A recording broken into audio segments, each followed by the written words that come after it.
everybody. I don't think I've ever done this much back-to-back streaming, but... You really just want to be done with the game. Here we are. I'm back at it again. Rope net wall. Yeah, I remember when I collected these from my... after collecting all my green energies. It's a whatever thing.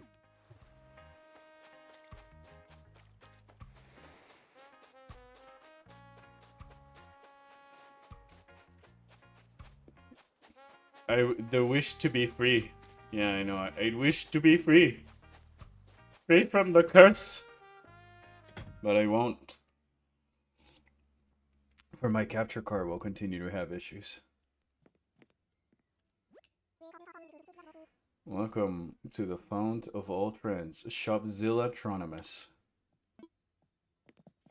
Bitronimus. Bitronimus. Bitra.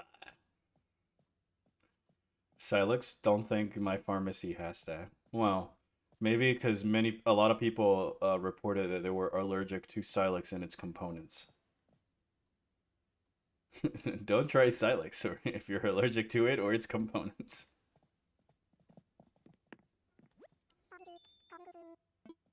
Gosh, I forgot to put music in my house. In this shop, I mean. Little does he know that freedom was also pretending. It was also pretended by Sylux.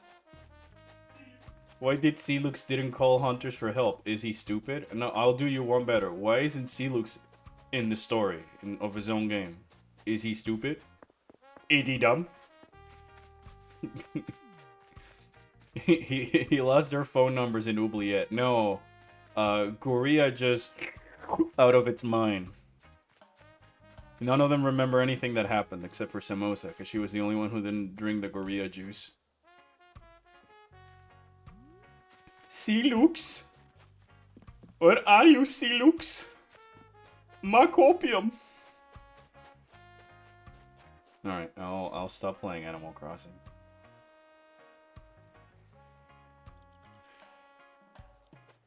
But...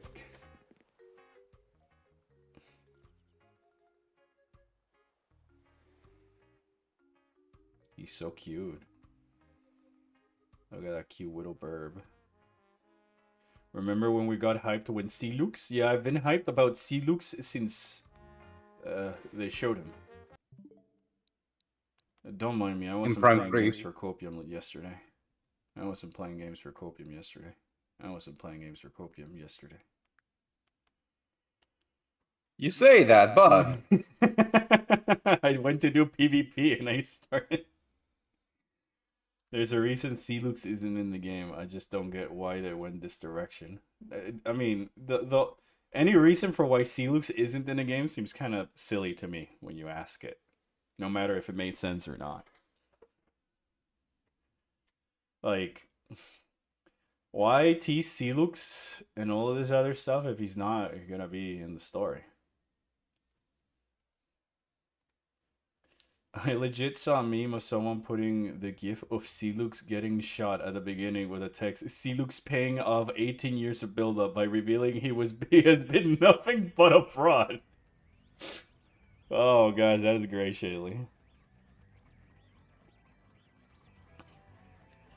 That explanation would have worked if it wasn't done like this. Literally the only pre-established thing we had about Prime 4 as a game until 2 years ago was Sylux and maybe Time Travel. And we got 0.5 of those things. The 0.5, dead weight, I would call it 0.25. We got more Mackenzie than Sylux.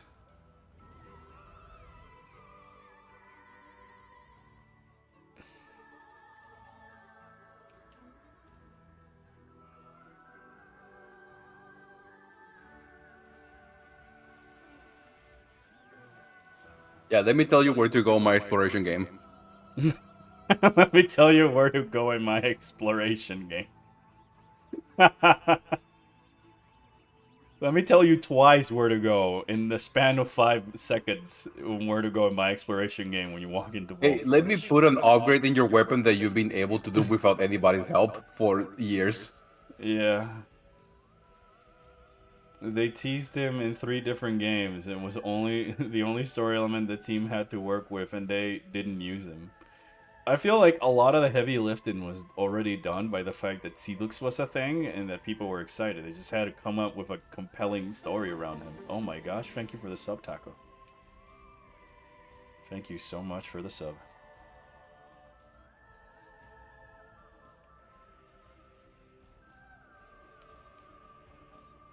Oh my gosh, remember Lava Forge? I mean, Flare Pool?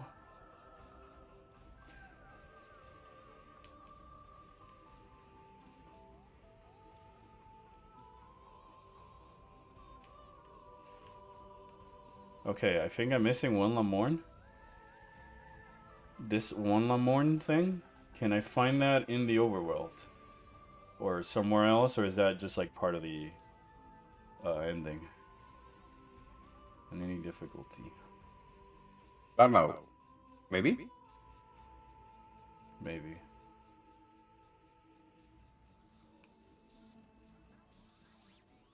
Yeah, look at him. Even in his concept art, he's just an orb. Oh, hey, Taco. Hello. Why are you so stanky, man? Why are you? Gosh. Wow. Yeah. If you must know. Is the copium, I guess. Yeah. Also, Metroid Prime Remaster was a mistake for the devs. Oh, gosh. Hold on, I gotta fix Taco. I mean, Sylux is here. Hi, Sylux. Yeah. Hello. Hello. No I wonder. can't see. Yeah, he finally shows up. Hi, Sylux. Here. I'll give you your own little baby Metroid that you won't do anything with. Yeah. Here, you can have it for decoration in Copium. Yippee. Even the concept arts are lifeless. I wouldn't say lifeless. It's just like visionless. They all look cool. They're all pretty to look at, and they're interesting. But without there being like a coherent theme or message in the story, it all kind of falls flat. It's just pretty images. This game is its best if you've never played a Metroid game before. Actually, this game is at its best if you've never played a game before. Gosh, Dad, wait. Somebody came in with her plasma beams, if you may. Also, again, full disclosure, I'm playing this on the Switch 1, so bear with me with the loading screens. But, you know.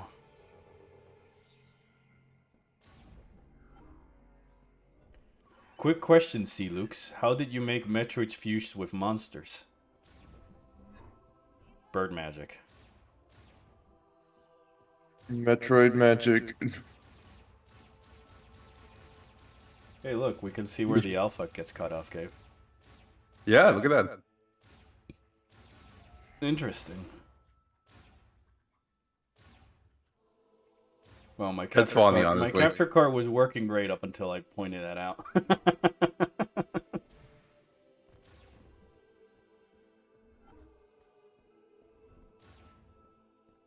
Sylux, see, when two Metroids love each other very, very much, you expose them to radiation. A kid, my wife has been enjoying it and wants to try remaster after she's done. She likes linear games and she admits that's why she likes the game, but she doesn't get why linear games is telling her where to go. Yeah, I know, right? It's like, I don't think that there's an issue with linear games. Like, Not at all. but if you're having a game that's linear, I think that you need to emphasize on how fun and memorable the journey can be, and the variety of activities that you're doing, and the variety of things that you might be fighting. Otherwise, it just feels like you're doing the same thing over and over again. Like, fighting Grievers in 4 maps. So, does Sylux have Phazon? No. No. I can't say it's driving her crazy. Like, if there's a... like, he's there for a COD fan, like she is, then they failed. Oh my gosh. I mean, yeah.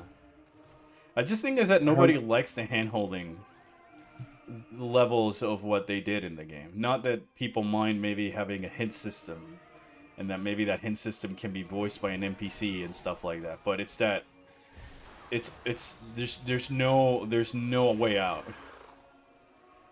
Most Metroid games are linear, but they actually know how to change pace as well. Not only that, but they also offer you, like, sometimes, like, multiple ways of getting to the same objective with the backtracking.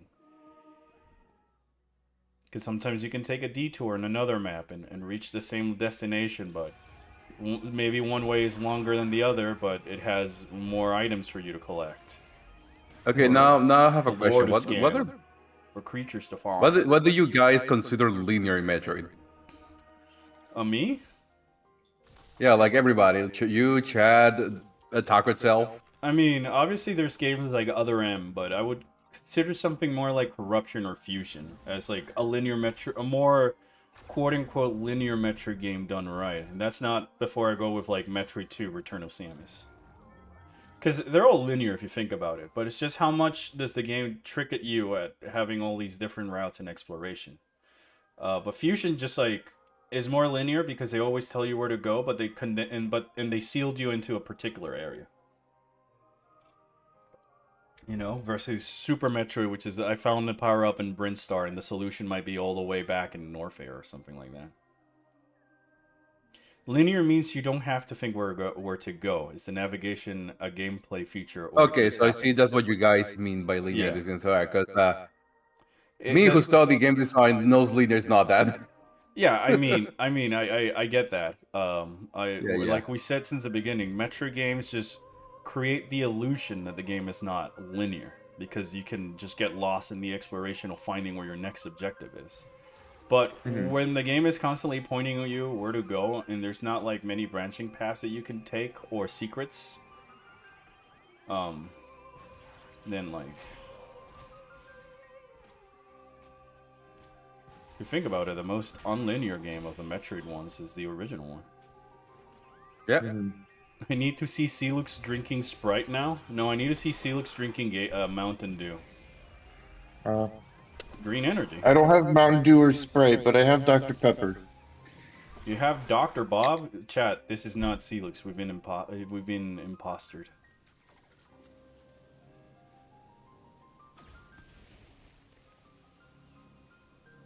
How's your green energy collection going? That's a good question.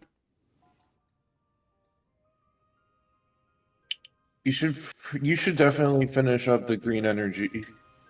Yeah, but wow, I only missed 4 items in the entire map. It's kind of a thought. And then after 0 missions, it's as all been open routes as the original, but only through secret tunnels. Yeah, but it's still like 0 mission and Dread at least have like the intentional sequence breaks. So there is technically a point of non-linearity in that way, especially 0 mission, which you can even do a 15% run. Intentionally by the developers. Most Metroid games' non-linearity come from an experienced player more than a new player. Agreed. Alright, so this is probably Power Bomb. No, wait, Super Missiles? I also got Super Missiles. Skadoosh. Douche. Nothing. Whoa, Power Bomb upon you. Kaboom! Kaboom! It's Power Bomb pink. Psychic Power Bomb expansion. Sorry, my bad. Yeah, everything's psychic, don't you know? No Super Missiles aren't. Well, yeah, not... Yeah. Neither are but missiles. everything else... Neither is the Morph Ball. Neither is the Fire Shot. Nor the Ice Shot. No, the Thunder Beam. Thunder Shot. You know what I meant. No, none the Charge. Also not the Charge Fire Shot, Charge Thunder Shot, Charge Ice Shot, and the Superchargers versions of them. I do like the supercharged electric one. I would if I could find it.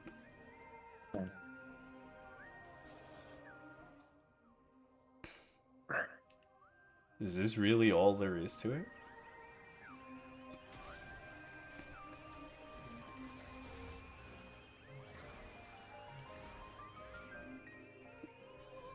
Fury Green theme is so good, but the area is so bland and boring. The more I've listened to it, the less I've been kind of enjoying it, if I'm being perfectly honest.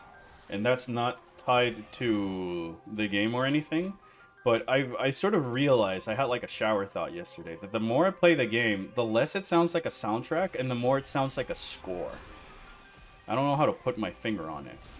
But when you ask me about songs that I can like think on the top of my head and actually recall like the melody, it's this and Volforge. But even then, when I think about it, they sound more like a score for like something more cinematic than.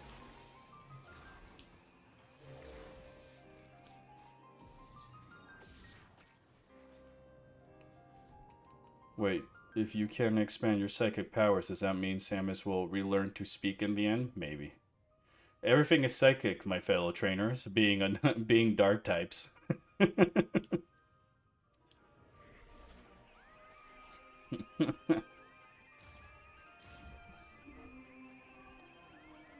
my gosh, is it just grievers everywhere now? Wait, why am I saying now? Oh look, they were fighting each other. It's kind of neat, I guess.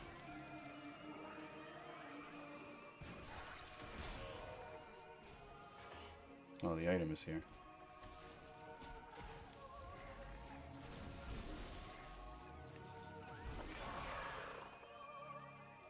Oh wow, that's clever. By the way, I think you came back here for some of these pickups earlier, didn't? I didn't. It exposed that Fury Green has 4 or 5 different items that are just burnable spider webs that blend with the wall textures. Yeah, I couldn't remember how much I collected in my other Let's Go Visit Mackenzie visits.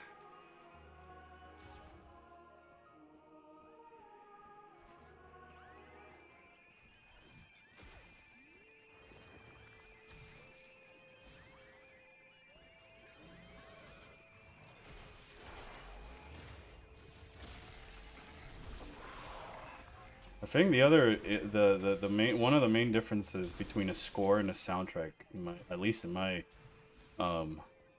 unexperienced experience, like in my own stupid little mind, that might be totally wrong. But say the Tron Legacy movie has more of a soundtrack because you can still listen to it without the piece of media, and like it tells its own story of sorts. But a score is usually meant to just dedicatedly accompany the movie itself or a cinematic. Therefore, it tends to be a little bit more, a little less in your face with its own identity because it's just trying to supplement more like the story. Yeah, basically a score is meant for All the way marketing. back. Sometimes you can use a theme for marketing, but score Yeah. usually meant, oh, this is the like the one use time. There's just Grievers here as well. Come on, I just came out of Griever Mines, guys. Remember that massive spider wall maze in Torvus near the Boost Guardian? Those were the days. Oh, yeah. And what about that massive spider ball puzzle in Sanctuary Fortress where you have to, like, go on the wheel and, like, jump up on the other wheel?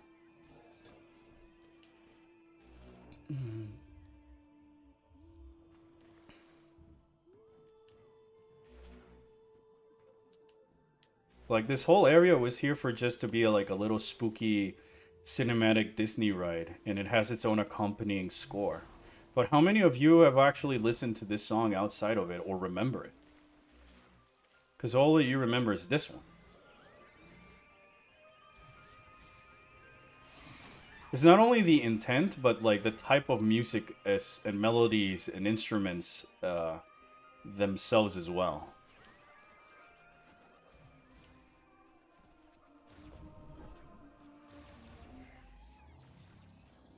The sad part is that Samus feels so good to control in this game, but I don't really find many bosses or many puzzles that are taken too full into account that. Like, the only time I feel like I've actually had to Morph Ball to find a solution to a boss was with the first Sylux fight, in which he turns into a Beyblade.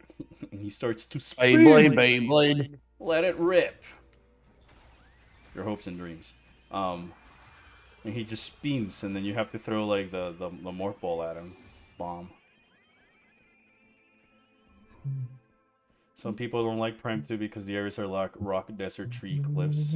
I mean, I feel like those people probably are not looking at the point of the game being that it's a world that's literally shriveling and dying because of phase.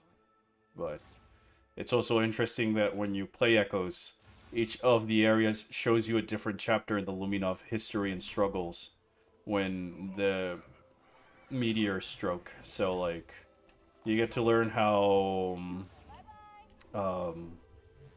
like, Agon Waste used to be a luscious green land, and that tells you more about the golden area of Aether, and then you went into Torvus, and it's more about when the Luminovs actually found and became aware of Dark Aether and how they go into it, and then when you look at the lores from Sanctuary Fortress, it's more about their final stands and their plans before they're forced to retreat into the Great Temple.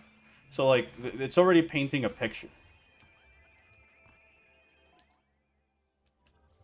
Not to mention the variety of enemies that you're fighting in both, like, actual enemies and just, like, ecosystem creatures. Versus Grievers, Werewolves at Home, Zybots, Spinnerbots. Alright.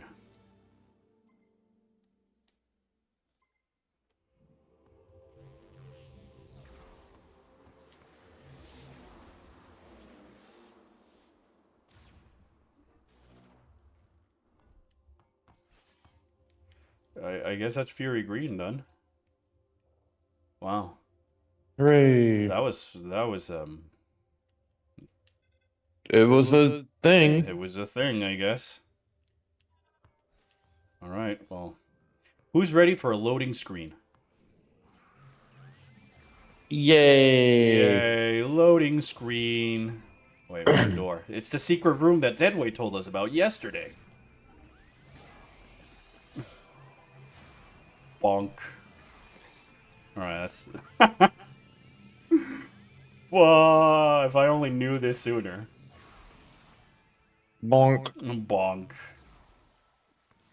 Wow. It's such a good secret. Subscribe for more. Yeah, go please to follow Deadweight at his own Twitch channel and YouTube channel. He loves Little King Story. He's a great guy. We chat a lot. Sometimes I'm in his streams for Echoes back in those days. Remember those days? But yeah, I remember those days. You remember those days? I remember. Please give another friend a follow. I would appreciate if you followed my friends.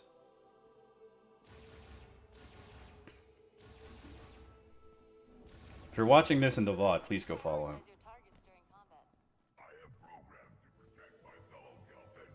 Oh my gosh, it's Big Obot. It's Optimus Prime. No, he's Bigger Bot. He's so chunky, I love him. He's the best one. He's the only one I want to see live. Sylux could kill the other ones and I'd be fine. But when it comes to the robot... Dude, I've been meaning to stream Echoes again. Yeah, I mean... I don't blame you. I went back to play the original Metroid Prime. Just to see if it's like, alright, was I just being a kid? And whatever, but then I walked into... It only took me to walk through the Orpheon and scan everything to realize the difference in both environmental storytelling and scan logs. When I started the game, I had the idea that inside of the tree would be an explorable area, something like a sunken ship or the Orpheon in Talanoa World. Yeah, or like, you know, maybe there's like the trees there, but it's in a massive lake, and it's like you gotta go underwater and traverse its roots to try and get inside the tree or some shit like that. We'll arrange something sometime. Yeah, definitely. Loading screen.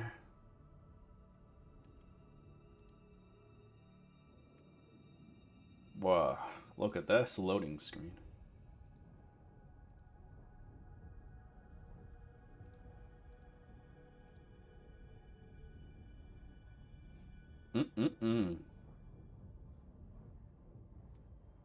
It doesn't even have like the cool boop boop bip boop bip boop bim music from like the elevators in Metroid Prime. I guess at least there's ambience.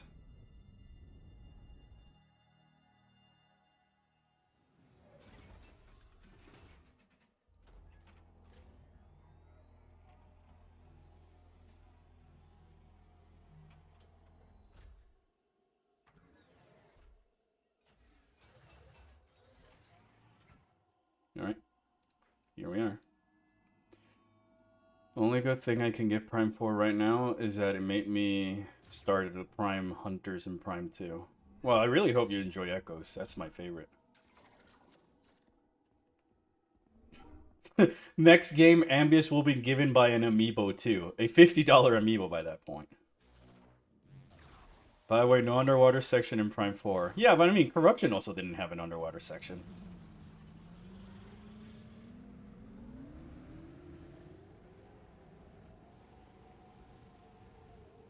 Not that I would know where they would just put like an underwater section in Corruption that fits with the maps they have. No shit. Well, I'm still hunting for them, man. Sweet. How much more green energy crystals do I need to grind? Not as much as you think. Not as much as I think, alright. No more recorded logbook, by the way. Yeah, that's like the biggest crime. I don't know why they didn't just reuse that sound effect. From all these sound effects they reuse in this game, there's not one that confirms when something goes into the logbook. You want to ask me why? Because there's not much to record onto it that's different. Ooh. So let's remove it so that it's not as noticeable. I also don't quite like how the minimap just disappears when I'm in the bike.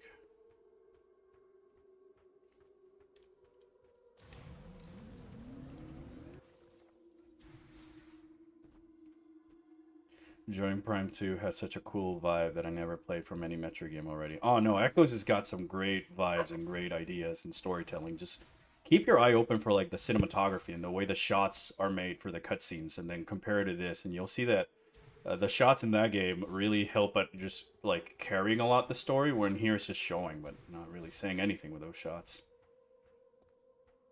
I like Dice Belt part of the game at least. Yeah, I mean, but it's okay. It's like Baby's Orpheon, but it's just a big convoluted mess, and there's not much of the environmental connections or storytelling. And once you turn the facility on, there's nothing. You just leave. My question is, like, how can you work on the HD remaster of a game, know the ins and outs, and still come up with this? I know, right?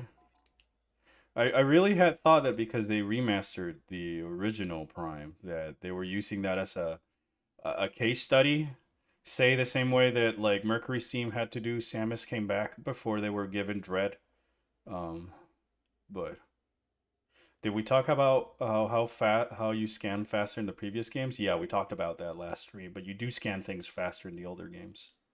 I feel like everything in this game is purposely made to pad things out, make you buy the amiibos, because there's not much else in there. And I hate to say that. I thought the amiibos in Samus Returns were bad. Imagine saying that there's an item here, but I can't collect it yet. Oh, because it's not here.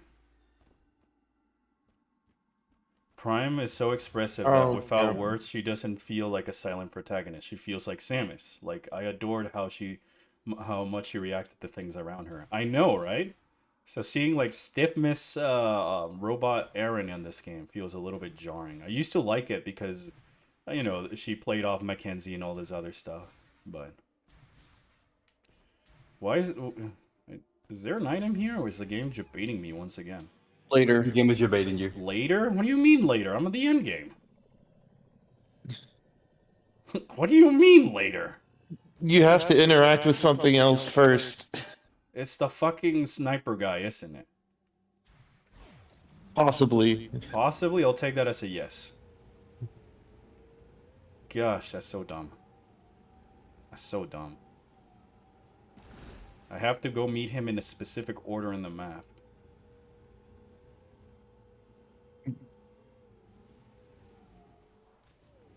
Gotta go talk with Tokawi so he can give me more about, I guess, lore. So if he's not there, I can't collect the item. And he's not there because I haven't talked to him in another place. I talked to him last stream. And he was like, I found the teleporter, so you don't have to go find it yourself.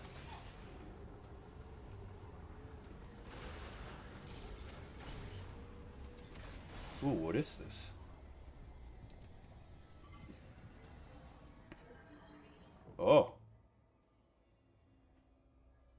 Elevator. Elevator. Oh, so just a... It's a save. Oh, okay. You're a safe. All right. Like, I guess I can save.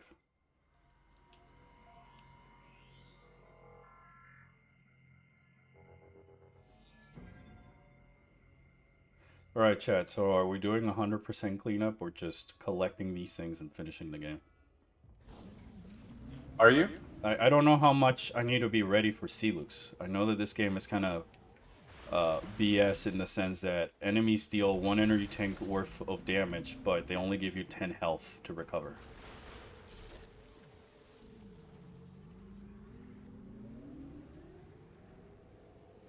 Definitely fill up the green energy, though. Yeah, I mean, I can finish the game if I don't fill up the green energy now, can I? Technically, you can, I think. Technically, I don't think so, because if not, then what's the point of the fruit in the tree? You hog it and What become percent friends. are you at? I am at 65%.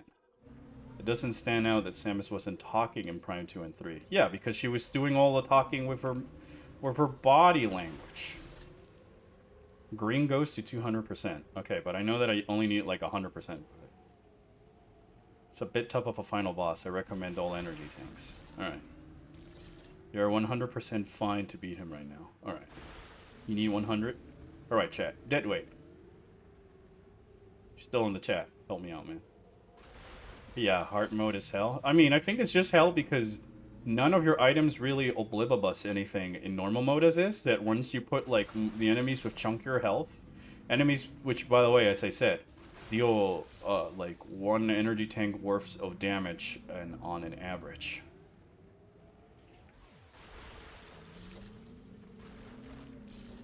So, I'm trying to debate, because, okay, if the green soup... No, you have to finish the green energy. The whole plot is that she's growing a fruit to keep their memories alive, since only Chatoya is alive in the tower now. Yeah, that's what I surmised.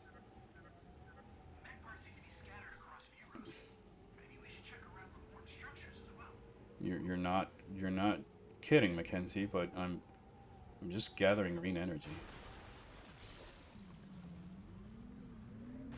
I had the same experience trying to find Tokavi, then Miles only told me that he's in the desert repeatedly. It's hilarious how he constantly highlights things on your map, but not this. Yeah. And in 3, she was getting orders and not questions, like in Prime 4. Yeah, I mean, but the orders in Corruption felt like... you felt like it wasn't just she was like on the Federation payroll. That it was more so that the two, that her and the Federation had like a common goal. And I can't believe that the game is this stingy. I missed this one little bit with my bike. So I have to get off my bike and shoot it to collect it, or else I didn't collect all 100% of the green energies. Wow. What's the point of giving me a psychic gun if I can't even use that to maybe shoot at the smaller particles? Not that mind you, not that I'm gonna get the 200% green energy. But that's the reason why I wouldn't. See? That little bit of green energy also counts. It's not like, you destroy the bigger clusters, so we'll do you a freebie, and those little ones, yeah, we'll also count them. Don't worry about it. It's more... makes you stop to just like slide into each one of these deposits.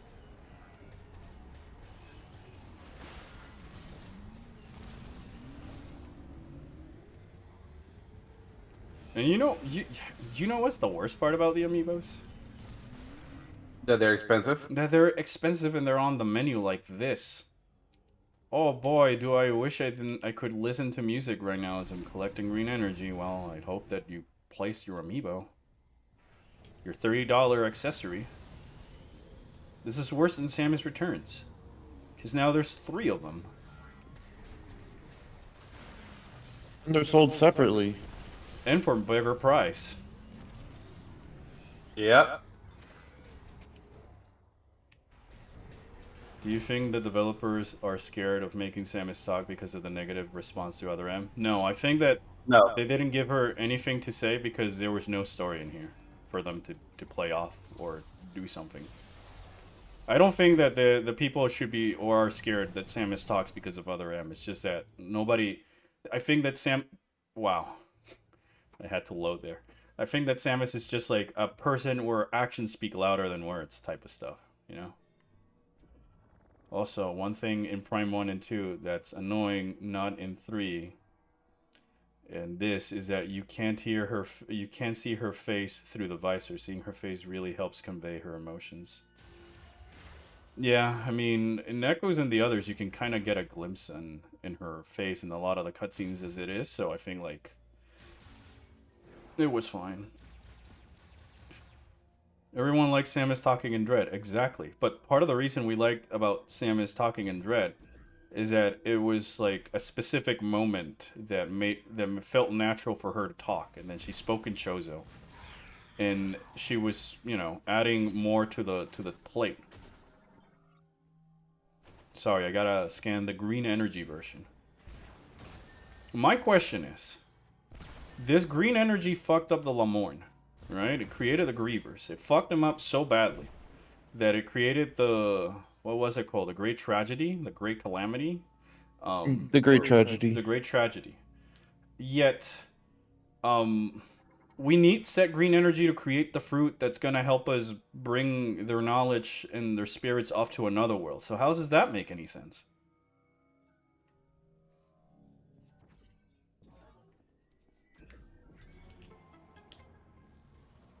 Don't worry about it. Don't worry about it. Don't ask questions. Just consume product. What are you talking about? Who cares about the lore?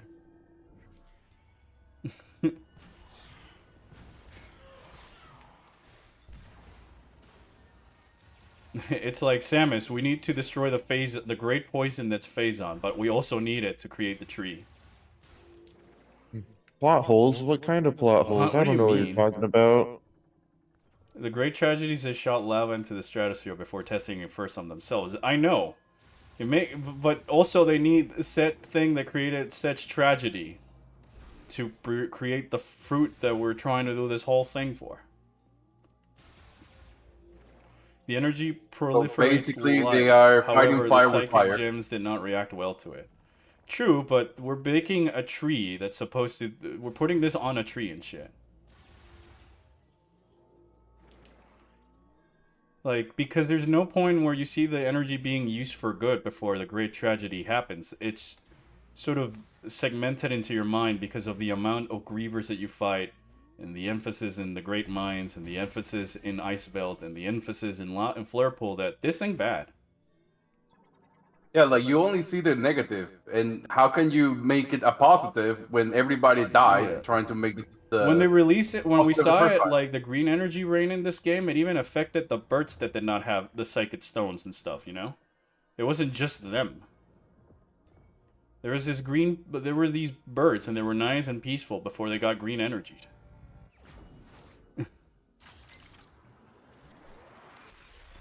To be fair, we did that to ourselves with radioactive stuff. Yeah, but we're not like... Oh, we're regular silly monkeys, not these benevolent psychic deities. Deity-like beings that were able to do all this MacGuffin and created motorbikes and found and created Volt Forge and all of these superstructure facilities in like whatever, you know? They were also not like, oh, we gotta nuke each other and use this energy because it can help us do that stuff. Not, it's like the Reptilic is they fucked up their planet and themselves in this same type of way because they were at a disagreement and a war against each other. It's because unlocks a new evolution or whatever. I get that, but like you don't see that process in like Ice Belt or Flare Pool or any of these areas. Basically, there's nothing telling you that you can use that as a positive besides the game telling you, yeah, we need to do this a positive. Yeah. Like, they already know the answer without doing the math or the work. Alright, so I got that. Monkeys and Syluxes are fine, and they can't use green energy for anything, lol.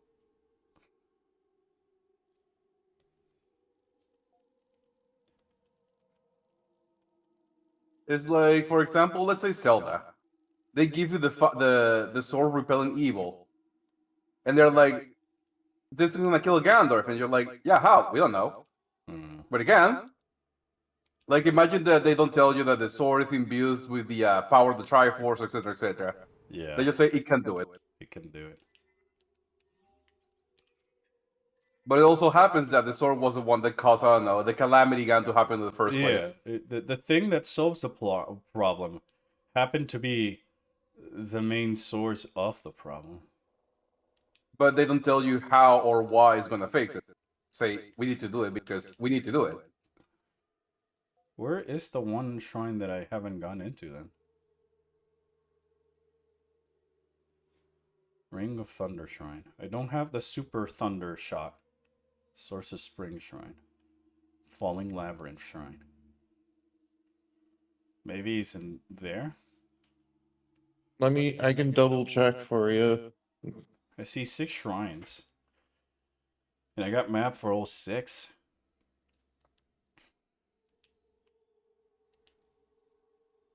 Unless it's this one. It might be that one. Might be that one. There's a... What is that one? It doesn't even put me back out in where I was looking. It puts me back where I am in the map, so it's kind of disoriented. How bad is it? Pretty bad, Pawn. Like, every time I keep, like... At least, like, in Metroid Prime, in the other games, they establish why Phazon can sort of destroy Phazon. And they really paint it as this chaotic thing. That, like, too much of it can be a bad thing. But... I would say that this is my least favorite of the games.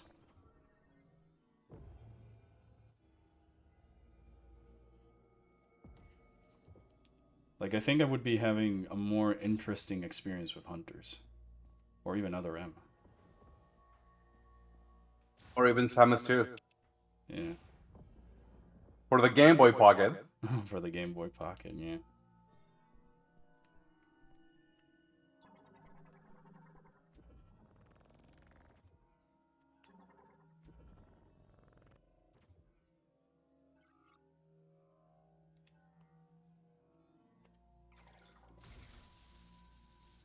That was it. Okay. Yep, that's Pretty it. bad. That's They're it. not. Wow. Like, if this was in the overworld, okay, cute, cool. I found the solution, but I had to go through a loading screen.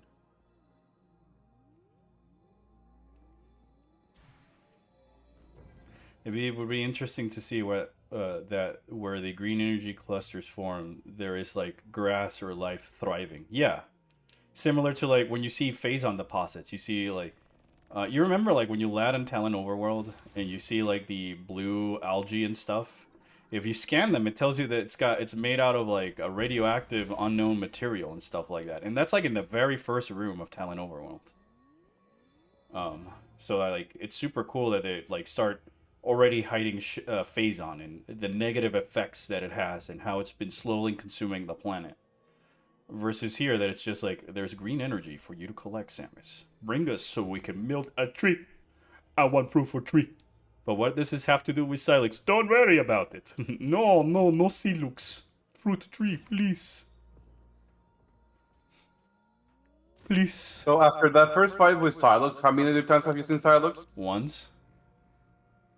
Twice if we count the intro of the game. Yummy Phazons. No, I don't count the intro of the game. Yeah, then so once. So you're almost done. And you've seen Sylux twice. Yeah. Like overall information, anything, Yeah. just I just saw him twice. No new lore since 2006 yet. I know much more. I know as much about Sylux in his own game as I've known about him in Hunters. What about the Metroids? Have there been any info about the Metroids? No, except for the fact they can do Metroid Fusion now. Like, I know where Sylux got the Metroid, but that's because I played Federation Force. Alright, so... do you reckon that I now have enough to get the suit? The green energy suit? Mackenzie will say you have enough. Will he? Yeah. He only tells me that you should head back to base camp. I still missed Check your meter. I still missed an item in there. Wow.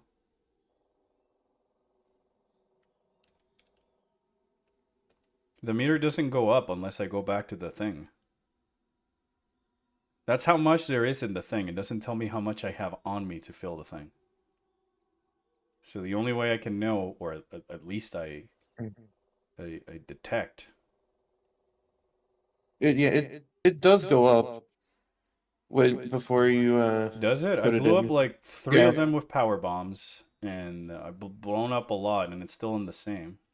Yeah, it doesn't scale normally. Yeah, exactly. It's I have to stupid. go back to see how much it scales.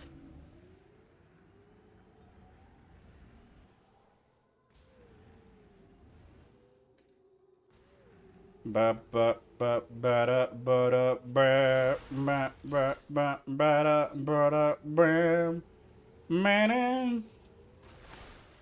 Noise one. goes up when you collect.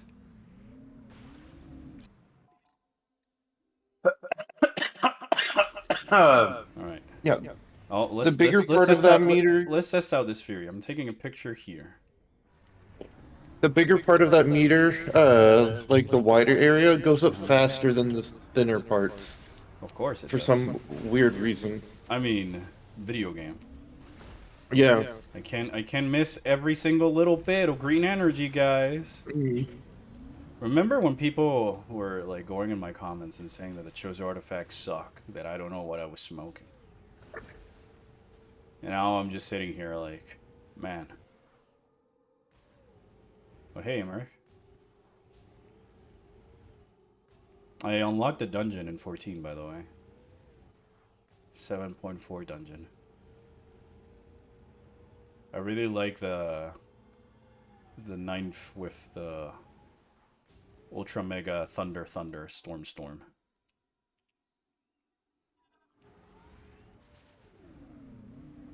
I'll be honest. While I searched for all of the green energy crystals, I just had a YouTube video going. Wow. So you had to find a way to like shut off Amuse your brain. yourself. Amuse yourself because the game wasn't doing it for you. Pretty much. Like I could get that when I'm like grinding PvP in 14, but Or like grinding for levels on any RPG or monster or gathering trader. for materials in Monster Hunter, because then I can go for another hunt. But when it's like, because there's not Search even for music green here. crystal. Yeah. If there was music, it would be fine. Yeah, right? But there's nothing. Oh, I mean, That's if there locked were behind a music and, paywall. and lore and secrets and like landmarks to look at in the actual desert, like maybe Oh, have a you want secret good platform. content? Give more money. More money, please. Buy our amiibos. I have my own conspiracy theory of why this game's ending is 100% items and 100% scans, and why. And it's all gotta do with the Sylux amiibo. Because how else are they supposed to sell it to you? Unless we make the true ending grind as annoying as physically possible to make up for the fact that the game has no other content. Why else did we remove the 75% bare minimum right criteria to at least get to see Samus under the helmet? No. Now it's 100% items and scans. Because there's not much else to do. Not much else to see.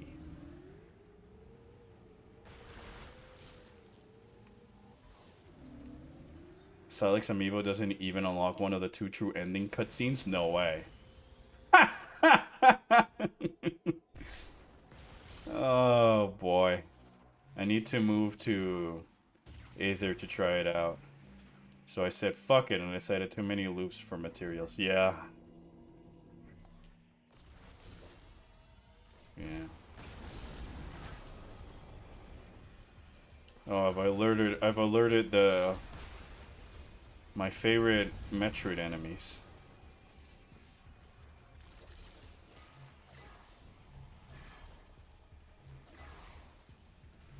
Bonk. Bonk. I love that.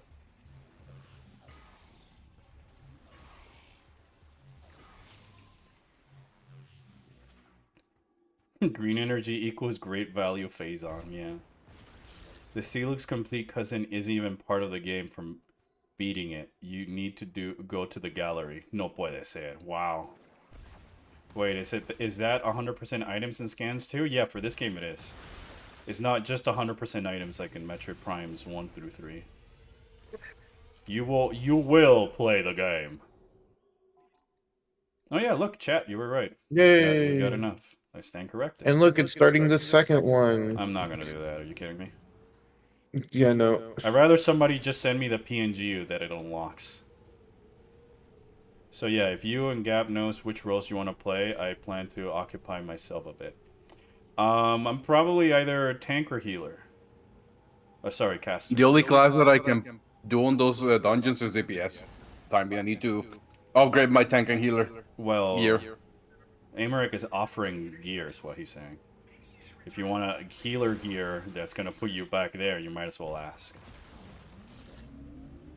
I don't mind doing There you tank, go. but if not, I'm usually playing caster. Now Mackenzie said the thing for having enough. Yeah, hooray. And now you're stuck with that text on your screen.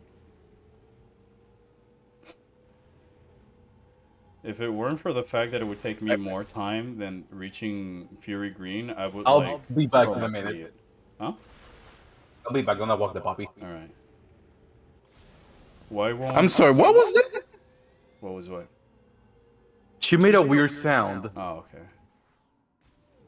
Alright. She okay? Yeah, no, she's just like, she heard me say walk the puppy. But that's the first time I heard her go like... So cute. Alright. Alright. Alright, I'll be back. Yeah. No, caster or tank for me. I guess healer for Gabe. I don't know what pawn might want. Like, I'm fine playing either of the three. I guess especially now that, like, glamours are on lock, I had to open the map. I did the mistake of opening the map. Fucking game.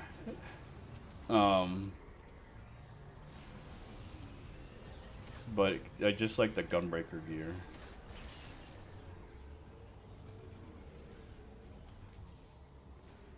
It's like I usually don't know if I'm close or not to them. Why we don't have Space Pirate Ally in this game? Maybe in a Space Pirate mechanic. So Miles is not the only nerd. It would be harder to swallow why a Space Pirate would just suddenly be friends though, but yeah, that also would be interesting. Who's ready for 4 loading screens? Hooray! For once, I'm not designated healer, but do you want to be pawn?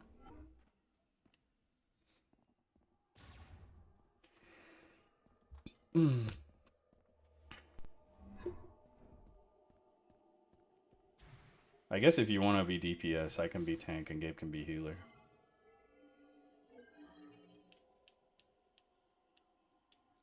I think it's worse that the game can make you sit through that multiple times if you spend too much time not progressing the story. Yeah. I mean, this game is just like something else, man.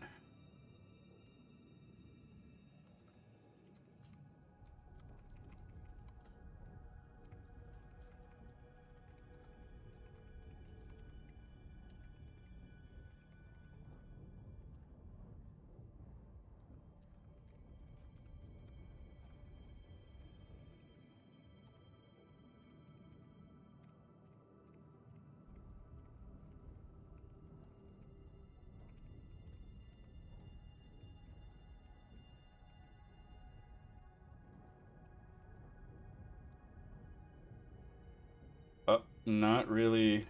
Not really. I gotta learn the dungeon before healing, otherwise I'd be wiping the party. I mean, we all gotta learn somehow. Deadway, what kind of links are you posting in my chat? Blue sky.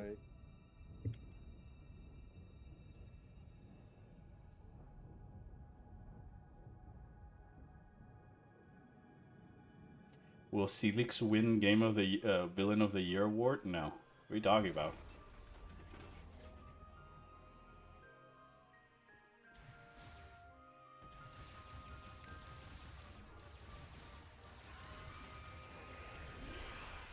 In the hour I had to go around getting green crystals, he called 7 times? Damn.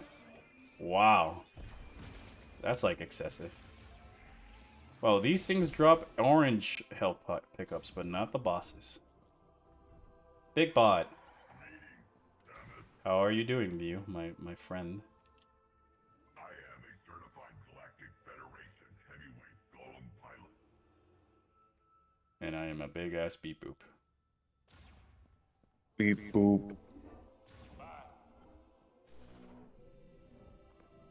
Let me get my new suit, and I'm not expecting any of the troopers to go, "Whoa, Samus, is that new drip?" All right, give me the green suit. Finally, Samus will have a green suit. I mean, I've been collecting green energy for a fruit of a tree, so.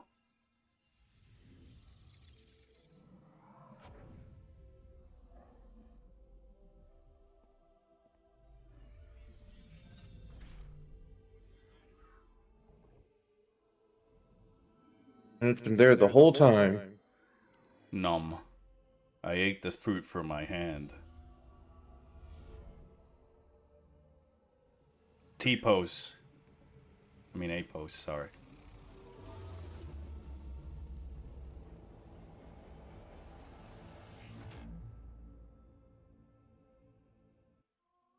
Huh.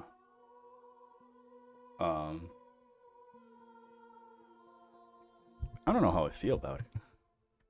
Legacy suit. I thought it was gonna be green. Why is this light suit looking It's not green. I mean, it looks okay. Memory fruit is the legacy of the Lamorne. It is a database containing all of their community knowledge and history. I knew that. The game told me about that. The legacy suit is a power suit designed by the Lamorne that can generate a protective barrier. Oh. To activate it, switch to the psychic visor, then press and hold R to generate a barrier. This consumes 35 missiles. Wow. The barrier's power and duration are limited. Its energy will be depleted faster as it absorbs attacks. I just feel like it reminds me a lot of the light suit, but it's not evoking that ooh, ah. I can't even look like at a 3D model of it in the menu. I just gotta I save this know. PNG.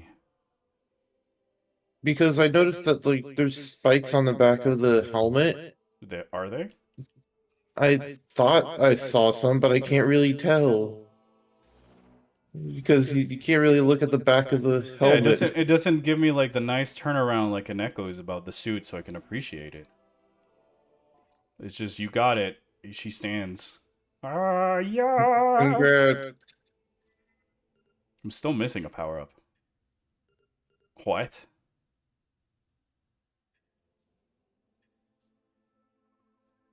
They literally showed this suit 2 months before the game came out. Nintendo can help spoil everything. You can use the save station for that, I guess. I mean...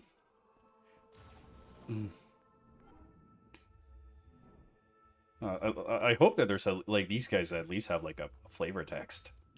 Because I felt like no hurrah about getting this suit. Quite like light suit or phase-on suit. Also, your shots do more damage. Yeah, but they were doing more damage before, not because I got the suit. Oh. I was never able to face myself until Nobody has anything to say about my new suit? perhaps being stranded here wasn't so bad after all. Check it out, new suit. Armstrong, look, Samus has got a new suit. How many push-ups can you do? I don't know. A lot. I do sets of 50. About 4 sets? That's 300 push-ups. You know that, right? Yeah. Why? How many can you do? I don't know. I guess they're unimpressed by my new alien suit. Yeah. I guess I really thought that Mackenzie and Armstrong would at least have some flavor text about like, whoa! Giving the fact that earlier in Flare Pool she went, whoa! I mean, I like the color scheme. But oh yeah, see The back of the helmet kind of has like those like things that the Lemorne has. Like, Light suit made in Wish. I just noticed it now, says Ignorant.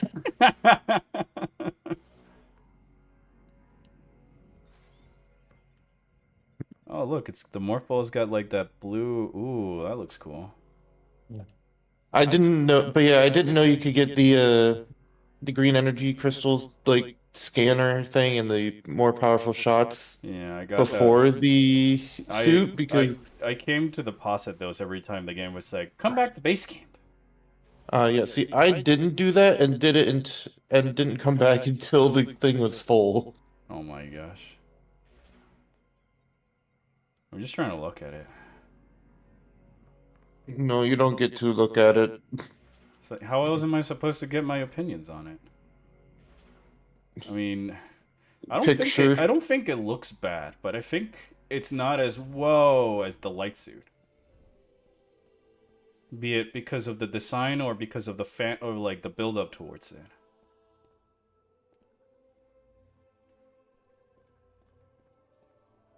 Nobody's got any flavor text? I'm glad everyone made it back safely. Have I gone with you? Oh my gosh! All right, I don't know what I was expecting. I'll just go. I'll just go collect the things for the Mac. Yeah, you just kind of get it, and that's it. There's not even Chatoya showing up and giving you more context of like the suit and the fruit. Kind of like when you collect the light suit, and Umos is like, well, the last challenge is the most perilous one in the Sky Temple. So, giving that you're our true final and best hope, I'll give you this one last hurrah. I'm blessing you with the actual light of Aether that you've been restoring this entire time. Behold, the light suit upon you. And then you got, like, the light suit, and it's all the cinematic. And they show it to you with the warm lights before it There was more hurrah when you got the light suit. Yeah, there's more hurrah when you get the face-on suit. You can tell this game was rushed to meet the end of the year. No. I think this game was rushed out the gate because Nintendo wants to phase out the Switch 2.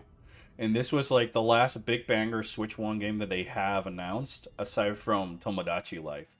So just saying, fuck it, release it now. We can start selling Switch 2 units for Metroid Prime 5.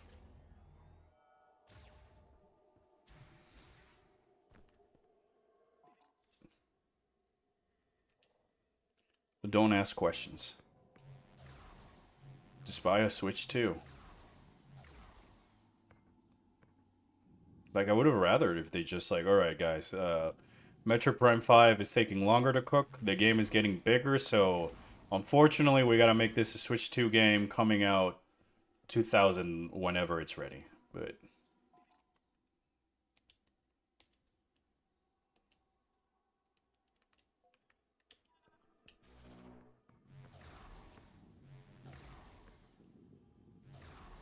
wonder if they wanted to keep more focus on the Viola suit. I mean, that's fine. Yeah, the answer is yes, but it's the same as the Dark Aether and the PED suit in Echoes and Corruption, or the Gravity suit in the original game. But there's no hurrah, huzzah. You did the thing. Here you go, kid. Have fun with it. Make it more of a lore reason. You know Nintendo doesn't want to make Prime 5? I don't know about that, chat. There's still people who bought this game and they're still enjoying it. I get more power to them, so.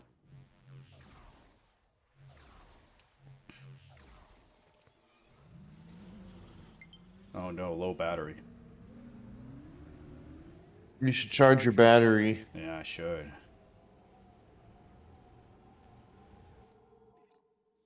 Map? No map. Map, hello? No map? No map for you. No map for you. Mackenzie's No, already calling Shut up, me. Mackenzie. No shit. No shit, man. Reminds me of Final Fantasy 15. Took ages to come out and felt so unfinished. Yeah.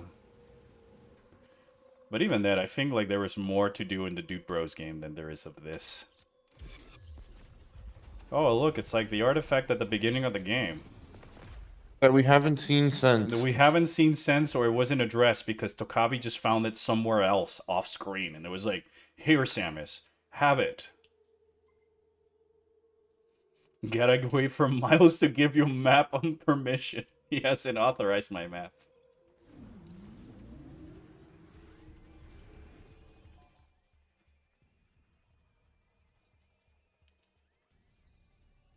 I don't like the fact that, again, it doesn't tell me which of the mech parts I've actually retrieved. Like, it doesn't remove them from the map. Mech parts are likely near the Federation debris. No shit, man. I'm sorry, I pressed the wrong button. That's on me, Mackenzie.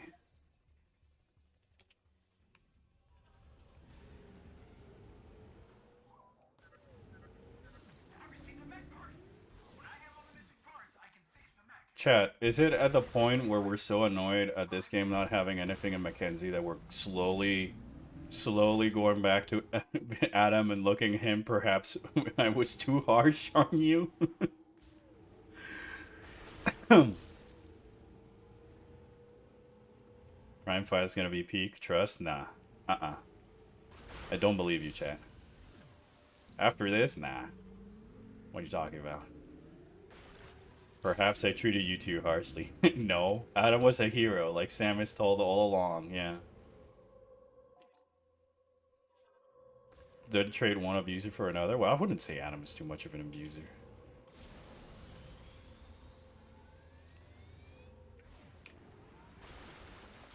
I just think I would rather have Adam telling me what to do than Mackenzie. Oh my gosh, Mackenzie! No shit. At least Mackenzie tells you what to do instead of what not to do. Yeah, but they're the same problem. I wonder where I it's can the same find mech problem. parts. It's just an opposite size of the spectrum. That's the joke.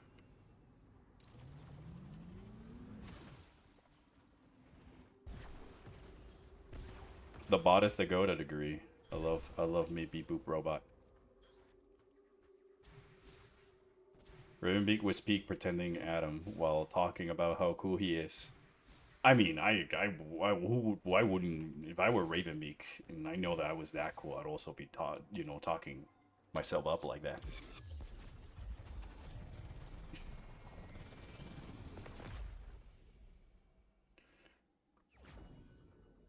Adam Infusion is alright. I mean, the game told you where to go, but the areas had a lot of secret greens and rooms. Yeah, but he told you where to go, why you had to go there, because of, like, here's the story reason why I need you to go there.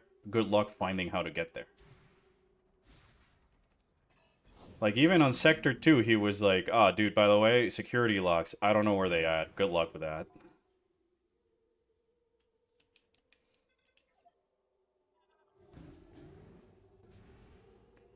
To be honest, the big thing to me is that it feels like there's some sort of argument going between the gameplay loop and the world design. Like the Metroidvania structure superimposed into a world that's trying to be more Zelda-ish. Isolated dungeons instead of massive interconnected labyrinth. I agree, and the easiest solution to fix that problem is that you could, if you were able to go from Flare Pool to Fury Green or to Ice Belt without having to return to Soul Valley. Kind of like how it was in Echoes, where the Temple Grounds was kind of like your hub area, similar to Soul Valley. But you could still go from Agon Waste to Torvus Bog, or from Agon Waste to Sanctuary Fortress, or from Agon Waste onto the Great Temple with the teleporters that you unlocked at the end with your Legacy suit. I mean Light suit, sorry. Sorry. My bad. I forgot that a suit that was supposed to be the legacy of this dying alien species, that you were their chosen one, happened to be black, gold, and white. Again. They could have just made it green, and it honestly would have been kind of cool. I don't know. It's green energy. The color green is mentioned and seen so often in this game. The suit is white.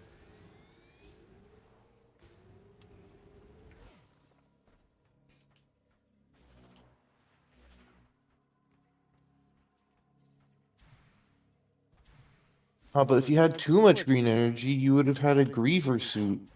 Wouldn't that be cool? Honestly, it would. Yeah, right? Meanwhile, I have the fruit suit.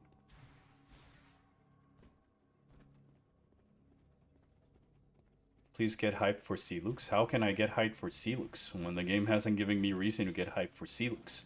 I'm the one who's giving myself hype for Sylux because I know who he is, because I played Hunters.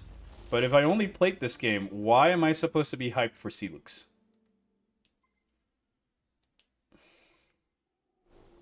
People keep saying this is really good classic 3D Zelda, and what are they smoking? Where's the Lamorne area that flips upside down, or has you raise the water level of every room, or has you visit different time periods or interconnected back for story elements? Yeah.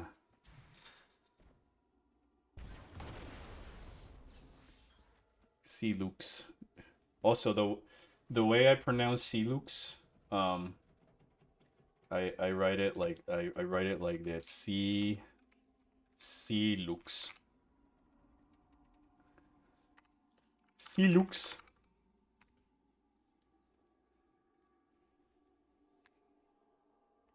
Or Sylux.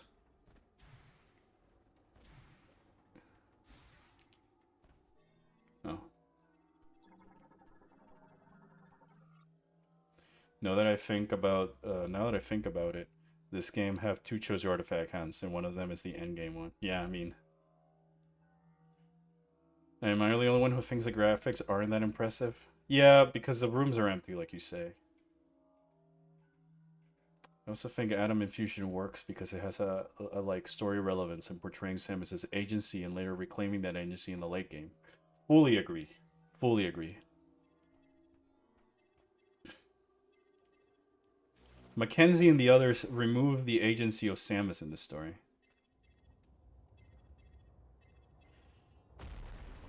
Whoa!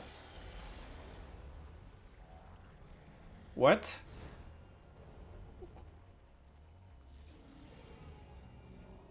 Oh. I guess I found the Viola boss.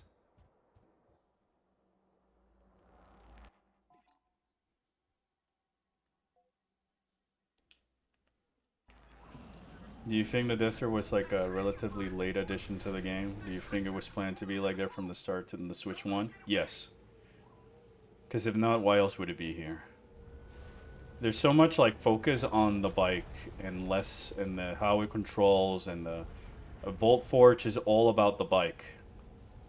I know that the Lamorne tell me that that was where they started their whole other constructions or whatever. Varmus. Why did I already scan this? Isn't this the guy in the other temple, or no?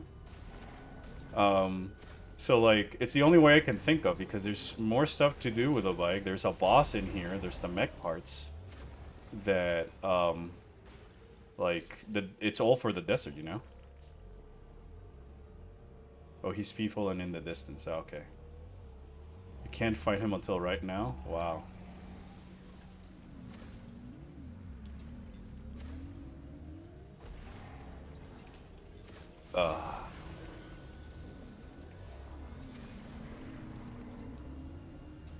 You deal like baby damage to everything.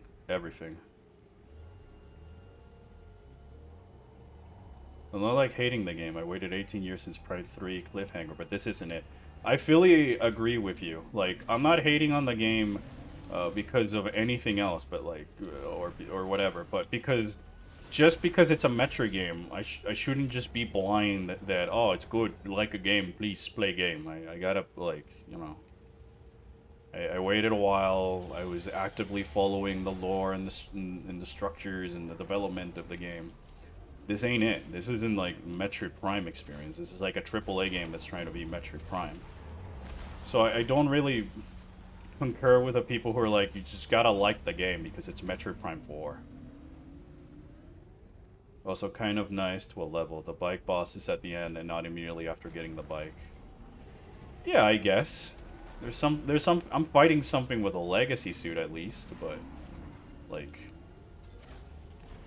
whoa! Sick.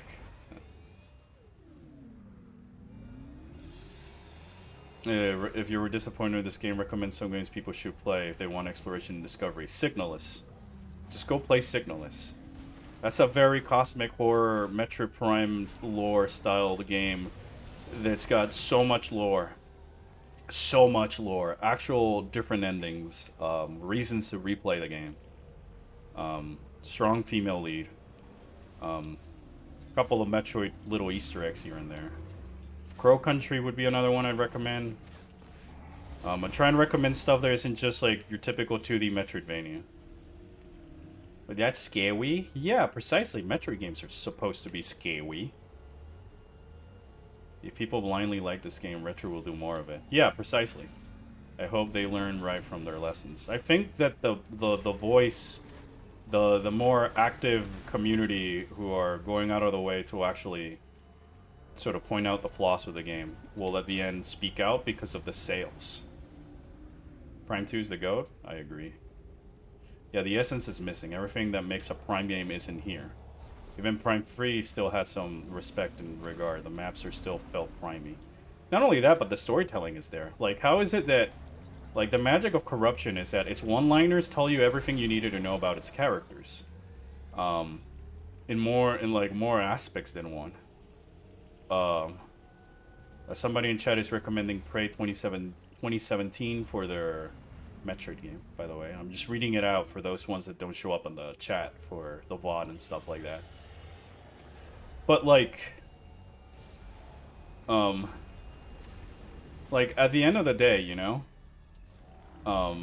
when you like think about it, there's that one line at the opening of the Galactic Federation Olympus that I keep quoting, where they're getting the mission breathing, and Gore goes, "What is the logic in disrupting a Federation training mission?" And already that telling you that he's a little bit more logical minded. He's trying to like find again the logic into things. To which Gendrada responds, "They're pirates. How can they resist a price like that?" Showcasing, you know, her cocky attitude, and her moxie and stuff like that. On top of the fact that earlier in that same cutscene, she was debating everybody in the room by pretending that she was Samus. And then after that, Run just chimes in going, "That would have happened if I weren't there," saying, you know, showcasing his pride and how much he thinks of himself. And then he's immediately shut down by Admiral Ding. And it's a shame you weren't. No way I actually go inside this thing. Please? You do go inside. Yes! I go inside. Oh, it's just one room. Damn. Meanwhile, here, all I know about Armstrong from all the dialogue that she said is, "I like Samus. I think she's cool." I already scanned it. Chad, I don't think I can get the 100% anyways.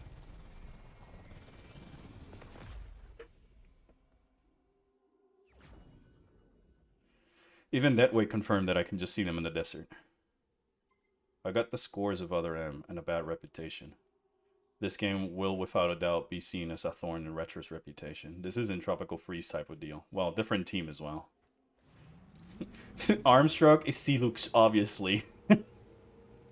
I had thought for a second, like, as a joke, that Sylux was gonna be like Mackenzie. Bad future Mackenzie or some shit. So, like, what I liked about Corruption's writing is that with the very few pieces of dialogue, with Admiral Dane shutting down Sylux, it shows you that he's dealt with people like that. And so many of this, like, it's not his first rodeo. You know, it really sells that he's the Admiral of a fleet. I'm sorry you can't scan 100%. I didn't expect scans to matter. Yeah, me neither.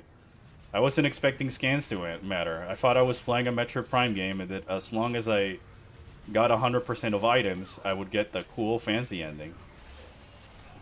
And then after that, I would just focus on scanning things if I felt like it for the other bonuses. But how else are they supposed to sell me a $30 Sylux amiibo? If not for the fact that it's the only way to unlock to bypass that criteria. Whoops. You missed a scan. I guess your 16-hour run of a game is over. Please scan the Sylux amiibo to see the ending. Or go to Google. Except that now apparently that's not even the case. I think that the main issue with Prime 3 is that your beam power-ups don't really like add much to your arsenal. Like, I was playing it before this game came out, the entire trilogy with Croco. Shut up, Mackenzie. I know that there's a Galactic Federation wreckage nearby.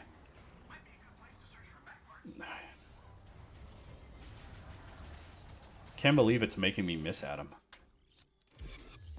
Malkovich. Give us $30. Don't touch YouTube. Yeah. The writing in this game is baffling, terrible. Never mind the millennial writing. Why doesn't the green energy have a name? I mean, your guess is as good as mine, chat.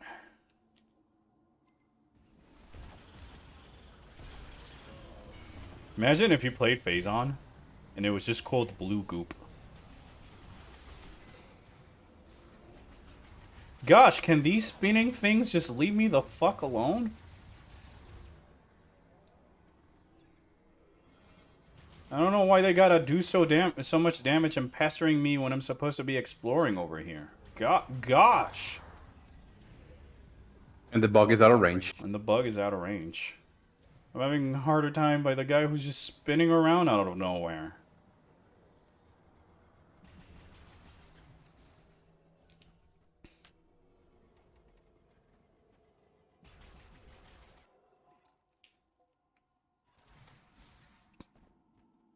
There's nothing there. There's an item around here. Plus, what Nintendo's done considering with Pokemon? Nah, I wanted to support retro, but Nintendo? Yeah, I mean. This item also moves. Oh, so it's another one of the... Oh, fucking hell. I forget about that. I forget about the fact that fucking Tokavi has to show up in the desert and be like, Samus, let me tell you more about my way. The Mandalorian's Federation come from the fourth moon of Endor, where there's not much resources, so we went to hunting. And then I fought the game. So Solon guides me because Solon watches everything. Because he's like a deity, you understand? But I won't tell you any ritual that might remind me of Solon that is connected to this place. This is what I'm guessing the writing is going to be. I honestly thought the speed booster in Shine Spark was going to appear in this game. They ended up removing the screw attack instead. Yeah, I mean, I thought they would probably do and incorporate those into the into like the Viola, where like, all right, there's this big chasm in Flare Pool, and I need to find like a way around it. So I'll use the bike to like jump a gap or the boost and stuff like that. But you know, Solon sees you where you're sleeping. He knows when you're awake.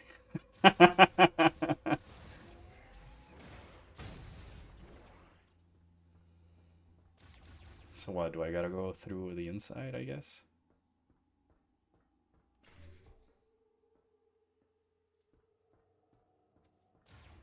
Grapple Lasso is it's the only Prime 2/3 item, including Seekers and stuff. And Lasso wasn't in Echoes. Lasso was just in Corruption. Hey, are there yum bots in here? No, they're not young robots in here. Or yummy robots. Ironically, Din would have been a better character than Tokabi because his story actually can parallel Samus's future journey with Baby Metroid equals Grogu. I don't know.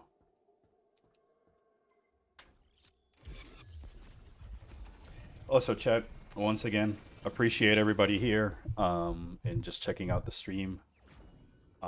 Thank you so much for your support and for your continued like just coming over and hang out with me despite not having much videos out. I promise that there's gonna be like some big videos regarding this game and my thoughts about it, but you'll probably have to bear with me because there's just a lot I have to say. And I just need to find the words. The words and where to start with it.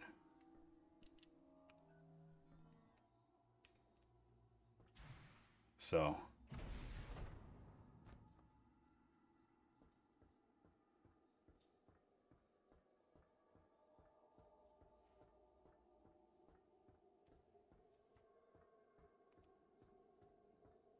I feel like all that I needed was just like an Echoes type of adventure or a Prime 1 type of adventure.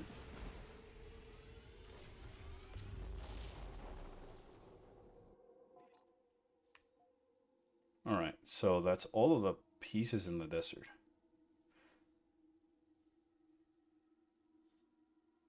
So I'm gonna assume that being a Metroid game, perhaps there's one piece that's not here. So let me look at the maps.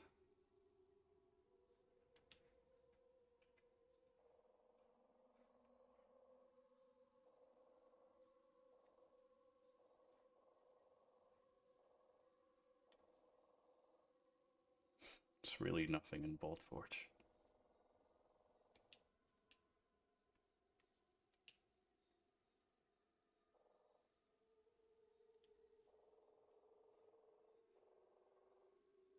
Just went around Fury Green.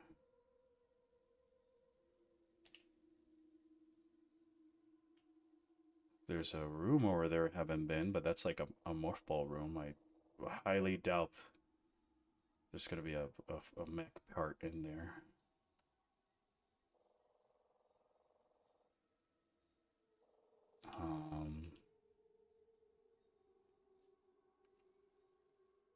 You will get hated by, sorry, the positive mob.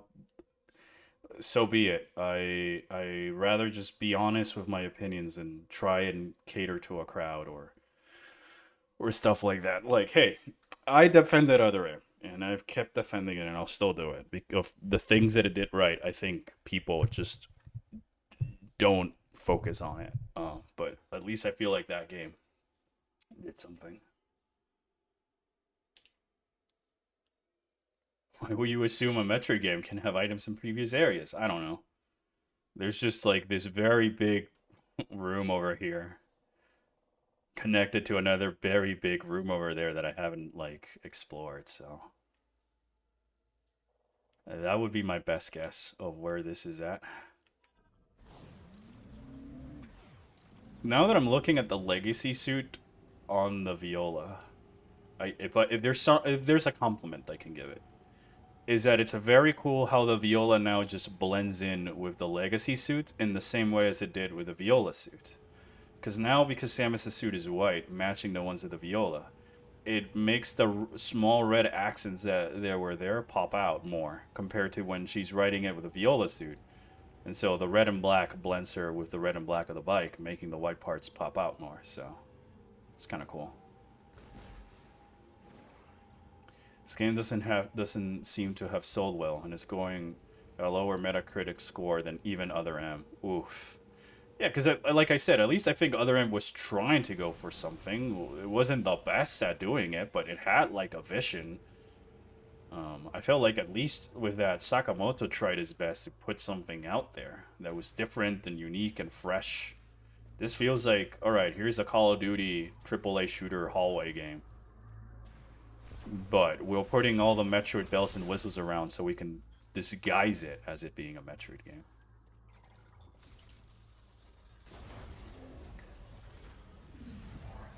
Yeah, I think suits in this game are still neat, I would say. Yeah, I mean, they're neat, but I think that the more I play the game, the less I like them.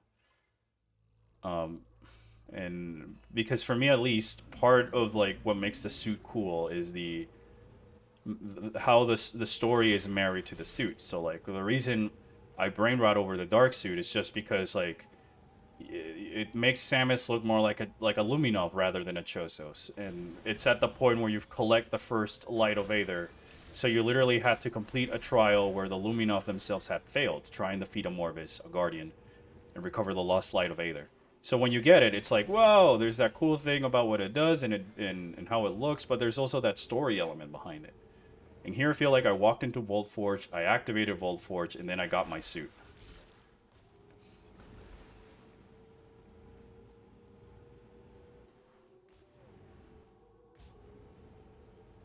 I think Other M was good.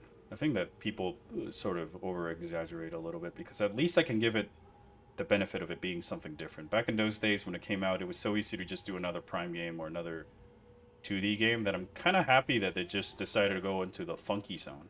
Did it work well? Like perfectly? Of course not. But I feel like if giving a second attempt with like a proper controller screen at this point, like it would have been perfect.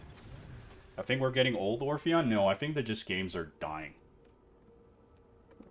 It's not that we're getting old, it's that we have to stop looking at AAA and big developer companies and start supporting our indie devs, because man, between like Corruption and Beyond, between Dread and Beyond, between Samus Returns and Beyond, I played so many other games that like scratch that itch and fill that void better than this.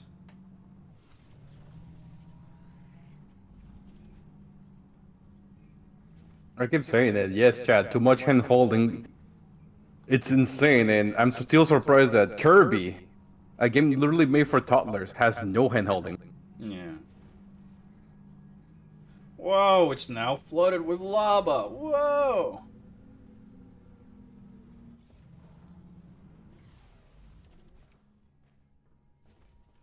So don't forget to support your favorite indie devs, Pokemon Company, by buying the Pokemon Legends CA DLC before the game is even out. I don't like other M's art style. I can understand that. I like it because it's like the classic Metroid art style done in 3D, and I've realized I haven't really saved, so I should probably do a safety save. Don't want to die. Don't want to die when I'm half of my energy tanks and then lose all of this stuff.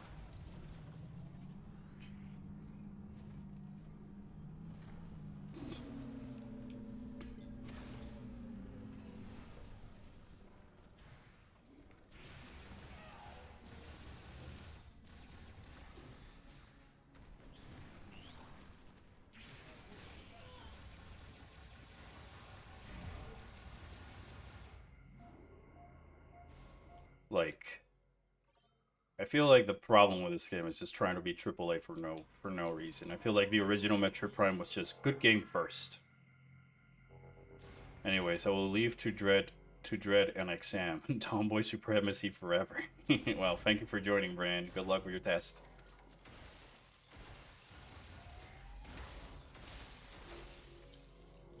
Hey Orf, did your friend play Prime 4? Yeah, both people in my voice chat, Taco and Gabe, have played Prime 4. Yeah. They both bought it on day one. They were even there on the day one stream with me.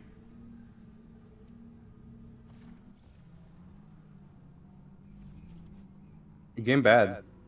Miyamoto had an heavy influence on the design of Prime 1. I mean, he was just there as a supervisor, giving them ideas. But a lot of like the lore and the magic of the rest, it was just like Retro Studios. You know, it's a team. It used to be a team that was made by like Industrial Light and Magic developers. So they really knew how to craft these fake alien worlds and stuff like that just from their experience working on movies. They weren't even really game developers until Retro Studios. Or at least that's what I remember. Other M have times where it pulls some Prime stuff while still feeling like a 2D Metroid game. Not a lot, but still cool. Yeah, and it's got its flaws. I'm not gonna pretend like it's a perfect game. But like, what it does good, I feel like is way better than what this does.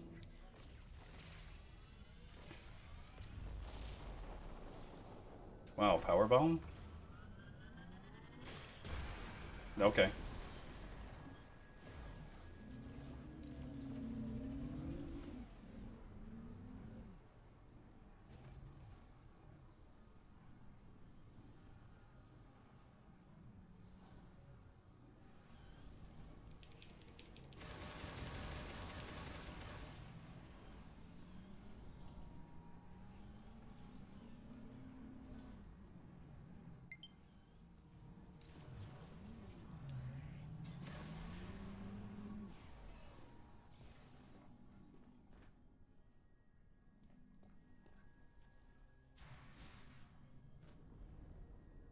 I mean, Sakamoto's retiring from Metroid, though. Or in general, I believe.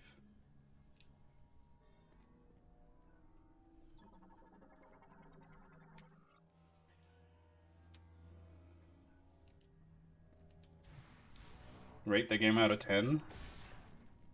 I mean, I wouldn't be able to tell you because I haven't really finished it, but up until now, a 3 out of 10, maybe.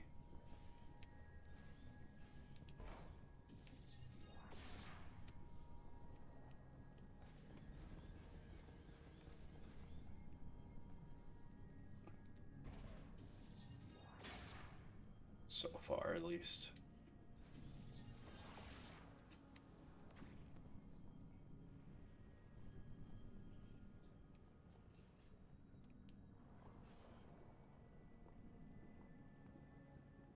I watched an interview with Prime Hunters dev, and the creator Hunters of a comic writer, and explanations about how they work on them are really cool. Of how they think about their origins while trying to make their work in the Metroid universe. Yeah, I mean, if it weren't for that game and all that planning, we wouldn't be playing this game now, would we?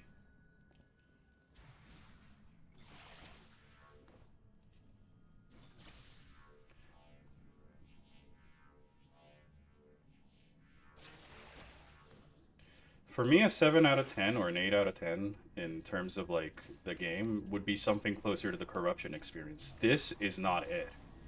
This just looks pretty, it works well, but there's no lore, there's no exploration. The game holds my hand more than anything else. The dialogue doesn't add anything towards the story. I am not seeing Sylux. The cinematography is uninspired.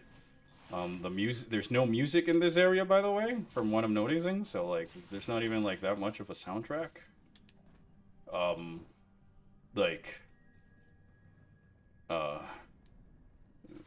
don't see like it works well, yes, but I don't think it's got its own identity. It's just like a Force Awakens of the original Metroid Prime. I'm not usually a score man, but this is why I don't usually give scores in my game, because then people see the number at the end and they're like, what? No, I would rate this a blank number instead. This guy's crazy. Yeah, I would rate like Prime 1 and 2 9s or 10 in my book.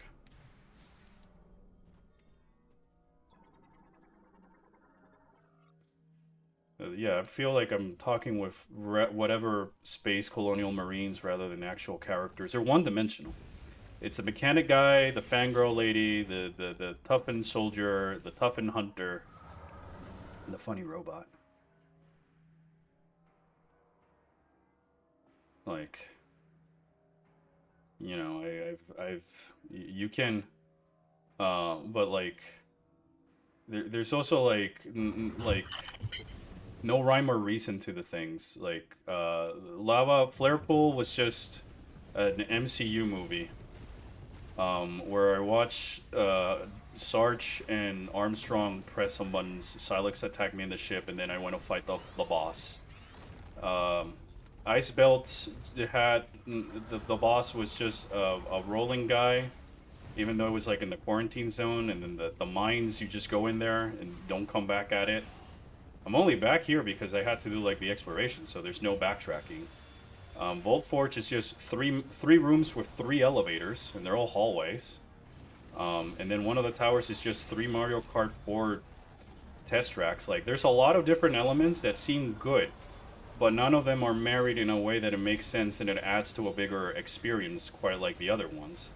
And so where there's no lore or backtracking or storytelling that really makes you think outside of the box, and I'm getting myself handholded more by Mackenzie than I did the Aurora Unit 242. And there's not the same type of cinematographies or character progression or establishment like the ones in Corruption with these hunters. Then like, I don't know,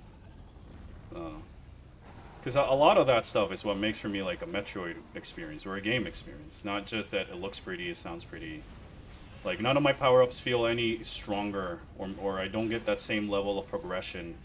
There's only 3 or 4 enemies that you're fighting the entire time, where in the original Metroid Prime, there was 3 or 4 different types of space pirate enemies. And that's before you took into consideration scarabs, plated beetles, Sheegoths, baby Sheegoths, Thardus, Shriek Bats, Sonic Shriek Bats, the little ice guys in Telenova Worlds, the Macmores, the little pupper guys that spew toxins when you blow them up. You know? And there's like, you're only fighting Grievers in Ice Belt and in this other area and in this other area, and if not, you're clearing rooms of Cybots. So there's not a lot of combat variety. Rooms are just hallways. There's no vertical platforming or maps that are interconnected with each other. The music is kind of okay. There's only a few tracks that are really memorable. Again, I'm back at Flarepool for the first time, and I'm hearing the void after being in the void of the desert. Things are locked behind $30 amiibos. There's no 75% ending. The ending is 100% scans and locks. The scan visor is slower. There's only one door in the entire game that requires you to use that psychic ability, like in Fury Green. That mechanic is never brought back again to open a door or interact with a subject. None of the bosses make you use the morph ball or any of your beams to maybe defeat it. And then the game is 10 years. It costs $60, and you're asking me like, why is it like a 3 out of 10? I'm giving you my reasons why. There's a lot more stiffness. There's no Sylux in this story. That's the whole marketing of the game. You fight Sylux, and when you fight Sylux, you're not even giving a new story context in the same way. Like, Samus and Dark Samus meet up in Agon Wastes, and there's more story about them meeting up by the way the cinematography is shot. And, like, you have the duel, and it's like a close-up, and Samus's head is on the right side of the frame, and Dark Samus's head is on the left side of the frame. They're looking at each other. Samus sort of clenches her fist in anticipation, and there's a rack focus to tell you, like, the little blurred images and all this other stuff, you know? But meanwhile, I'm here with Mackenzie going, wow, you found all 6 parts of the golem. Now we can go do the thing. Head back to base camp so we can go together. Like, in Metroid Primes 1, 2, and 3, you collect beam upgrade. Samus immediately uses it. In Metroid Prime 4, you collect beam upgrade after fighting Sylux, and you have to drive back to Mackenzie's base camp in order to use the beam. You know?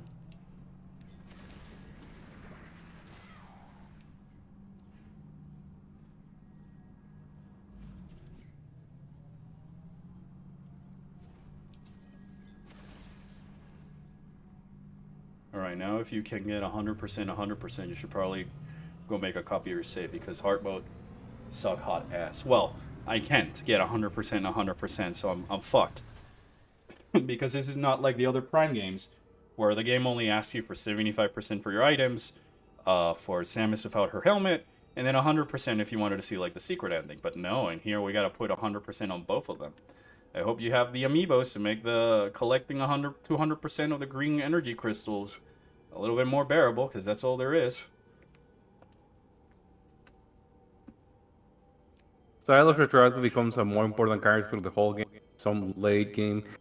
You're late game, are you? So, and there's still no... No, yeah, I'm late game, and I don't know why Sylux is any more of a threat. What are his plans? What are his motivations? How did he get the Metroids? How did he know about the artifact at the beginning of the game? So they grab a funnel and shove you the lore at the very end, where it doesn't matter anymore. Yeah, I mean, it's about the journey. Oh, Just you have to scan. You have to scan at the very end to know why Sylux is a problem. Okay, not through the game. Gosh.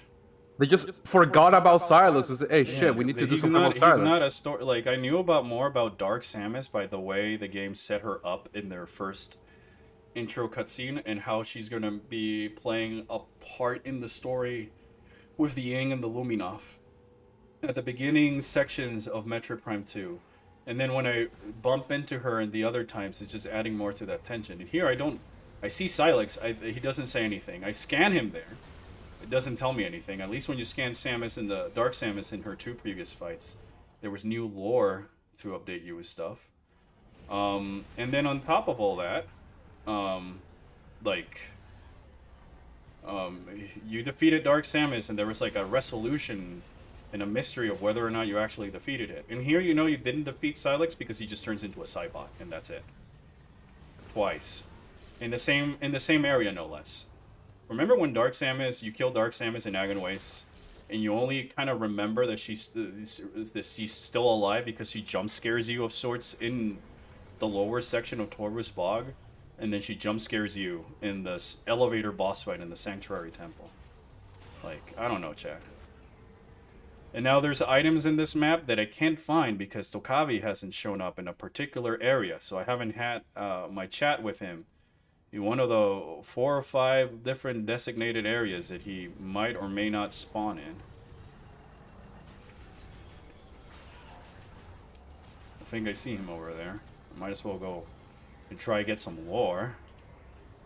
I mean, with all due respect, if the character is not present, it's not relevant. Yeah. Regardless if you can scan information about him throughout the map.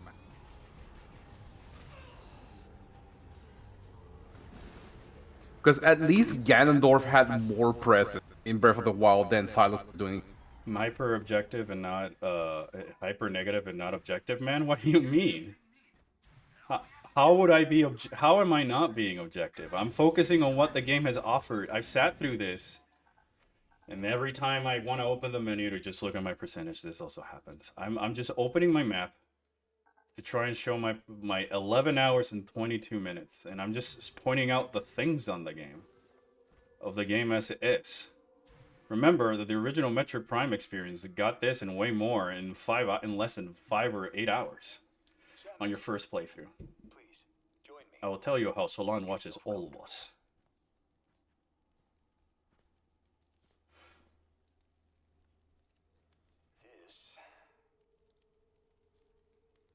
This belonged to my father.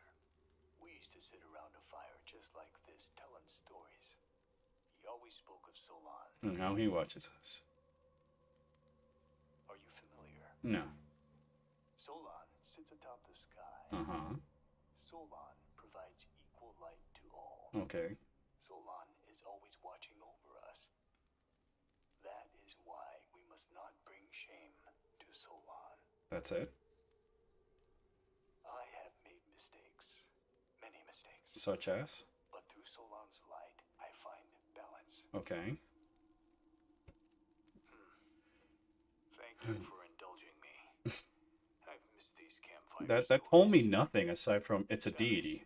Have you seen some of the pieces of the Federation base that were teleported here? No, I have not. I believe this will be of use to you. Please, take this. Nope. People also threw Tobaki was Sylux because there's so much focus on him through these scenes. Is there? I don't know. I just talked to him twice. He told me that his dad and his granddad were hunters before him, and now that he believes in a deity called Solon, which sits atop the sky, brings everybody light, and we must not bring shame to him. Look, Jack, I haven't progressed much from this game because I just don't like the game telling me the answer to a puzzle. So I'm just gonna ask, how many times has Sylux been mentioned, shown, without having to scan something that you have to go out of your way to look for? Because you didn't need to do that for Dark Samus and Echoes, at least. You don't have to do that for most main enemies on any Metroid game. Alright. I'm gonna trigger this last loading screen. And then I'll be right back. I'm gonna get some water. Nice. Chad, I'm not being negative. I'm just being objective with what I'm playing. Just because it's a Metroid Prime game, I shouldn't be any less easier or positive or understanding than if it weren't a Metroid game, you know? I call it as I see it.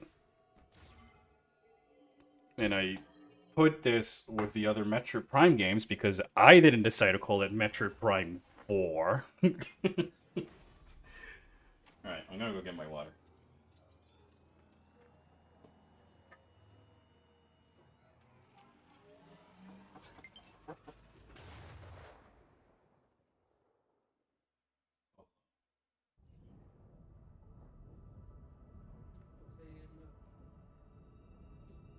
Sylux Sidebot shows up twice in Ball Forge, once in the Flare Pool, real Sylux shows up in the intro, so he shows up never.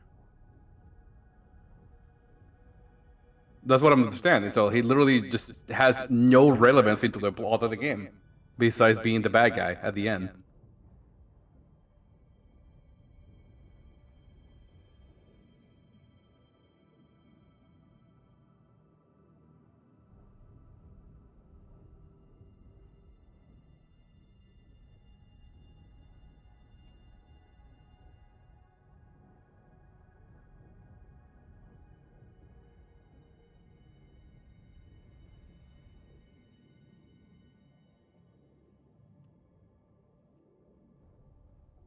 No, I understand what retroactive importance is, chat member, but retroactive importance is just a cop out for not having to actually actively show the importance of a character.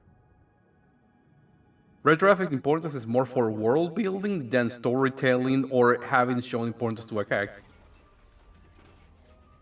Retroactive importance works for the goddess of Hyrule, the demon Lord Sparta, things like that are just a tourist storytelling device to showcase a certain aspect of a character.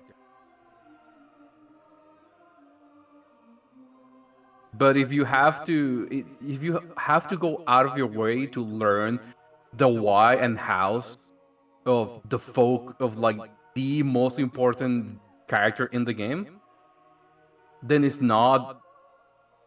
That doesn't mean that. Basically, means the character has no relevance.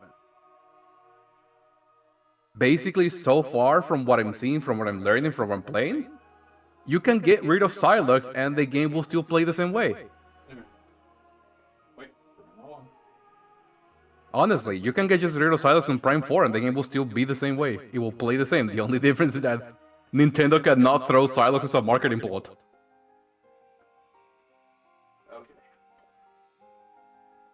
Then, if that's true, if like that's the key to like storytelling. If you can get rid of a character and that character leaving makes no difference to what's happening, then he's not important. Agreed. It's about Oh, the I was journey, telling Chad not how the like destination. yeah, I was telling Chad how like Sylux has no relevance to the game, Yeah, it doesn't. and you can get rid of him and the game will still play the same. The only difference is that Nintendo cannot like use him as a marketing plot. Yeah, I mean, if the final cutscenes need to do leap and bounds and like break its back to explain how this all ties to, you know, because at least with Dark Samus, it was more about the environment. She was like supposed to be a secondary threat, while the main threat were the Ying. Because Dark Samus, and the point of her story is that she's not just like Sylux, who's an individual, and we're marketing him as the main nemesis. She's an avatar for the Phazon, and therefore Phase, this bigger concept that we didn't understand fully because we weren't supposed to understand her origins and all this other stuff. It was more of the mystery, but the story was about the Luminov and the Ying. In this case, the story is about Sylux. He was the main villain. It was marketed it. He was in the intro, and I haven't heard any of these federations mention the name Sylux, even though he's supposed to be destroying their bases, and he destroyed the base that sent us here, or whatever. Actually, that's a good example. Ravenbig. Ravenbig's a good example. I understood I learned about Ravenbig as I played the game. I know how his I forgot the name of the clan, the Toha? ZDR. Thoha are the other Chozos. Alright, yeah, like clan specifically were like these brave warriors that did a lot of evil shit. And I learned all of that through the gameplay. I haven't played Hunters. I know nothing about Sylux. I know he shows up at the end of Prime 3, right? Yes. And I've been playing this game, I destroyed his bot twice, and I still know nothing about the guy. What did Dark Samus do? Well, she enslaved the minds of those space pirates, because the space pirates offered her a deal, because they saw Dark Samus and they thought it was Samus wearing a different suit. So when Samus shows up in Agon Wastes and they fight, the space pirates try and bargain a deal with Dark Samus. The enemy of my enemy is my friend. We give you Phazon if you give us your protection, all this other stuff. Knowing that that's what leads eventually to the space pirates in general be corrupted for corruption. And Dark Samus is on Aether as a way to just size up Samus because she's more there to represent Phase. And it's not like she did the entirety of the intro. Like, the whole reason the space pirates attack Honorian and the Olympus in the opening of Corruption is revealed at the end of that entire opening scene as a bait to lure Samus into this particular room so Dark Samus can fly in and corrupt her, and thus try her plan while she's now attempting to spread Phazon around the cosmos, because she's the avatar for the planets. in here, the best I can surmise is that Sylux is on the tower and somehow he took over the robots and he doesn't like the Federation. But it's stuff I already knew. I have to head out. Alright. All right, Taco. See ya, Taco. Love you. See you guys later. Like, I thought that throughout this entire time. Did you finish the game? No, I'm about to. I cannot get 100%, so... Also, Chad, I'm sorry, but I if feel I like have I to can play give more another game... answers to the questions that the other 3 games left, because either it's in it in the lore, it's in it in the cutscenes, or it's in it in the environmental storytelling, or how the worlds are connected. But in this one, I feel like I have more questions than answers. Mm-hmm. But also, Chad, if I have to play another game to know about Sylux, then... If I have to You're look not at really another making thing that work. outside of this game to learn about Sylux and his planets, you know? How the fuck did Dark Samus come to Aether? She just, you know, it doesn't need to be explained, but they explain to you that Dark Samus, if you collect 100% of Echoes' ending, Dark Samus can survive in the vast vacuum of space. So as long as there's Phazon around, she can just sort of materialize herself near the Phazon. And just fly through space. Who knows? Maybe she was on the Leviathan seed that crashed on Aether all along, even.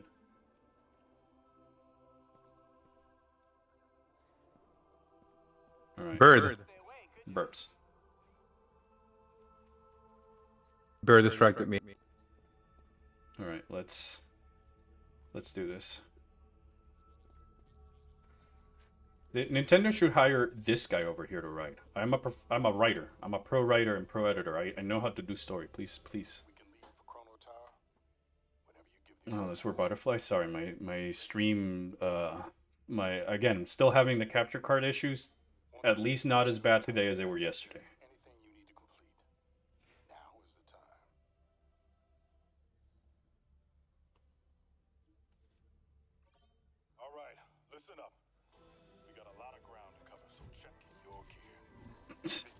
Why don't they have, like, arm cannons? Check out this MCU cutscene, chat. The Avengers are getting ready to go fight Sylux at the Chrono Tower. Avengers assemble. Avengers assemble. We must open a path for the Chosen One.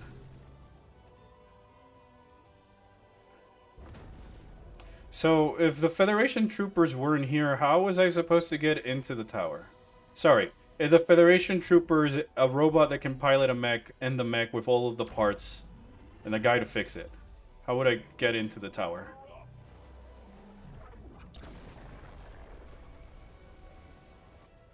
Force field undamaged. I must increase power. No, I told you I can only guarantee 80%. Dig under it. I guess. Yeah, just dig a hole under the force field. Warning. System critical. We need to report the weapon's gonna blow. Here I thought that the master teleporter keys would have also played a part in allowing me inside the force field. Simple as that, you know? Wow, I love that this Federation tech weapon was able to destroy the force field. Imagine if it didn't.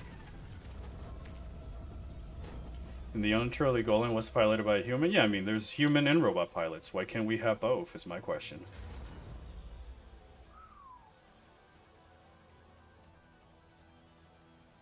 Alright guys, you can go back to base now. I'll take it from here. Well, robot gun.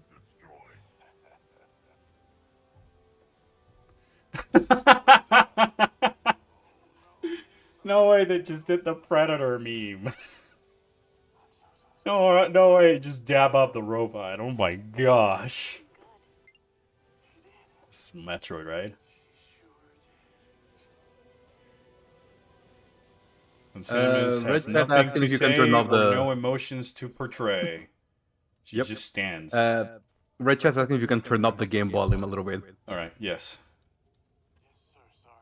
Excuse me, I'll break the immersion for a few minutes. Is that better, Chad?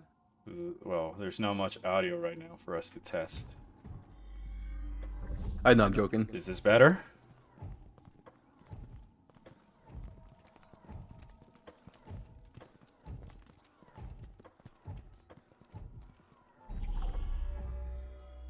Power bombs don't feel like they pack as much of a power as they did in the other games. None of my power-ups feel like they pack as quite a punch.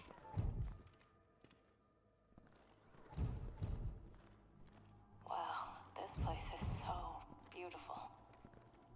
Is that better, chat? I'm gonna take that as a yes, since they're not replying again. No way I have to, like, babysit them. All 5 of them? It seems like it, yeah. Destroy Betsy. Don't be. I am here to support my friends. Take us home, Sam. How do you know You we're can stay How here. do you know we can go home? I am here to support my friends. Take us home, Sam. I poured my heart and soul into that mech. Poor Betsy.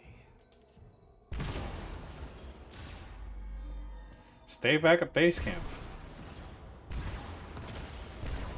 You're only gonna slow me down.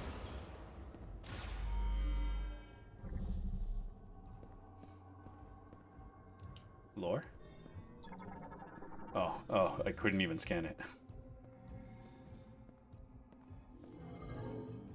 I'm gonna check on my rice. I'll be back. Alright.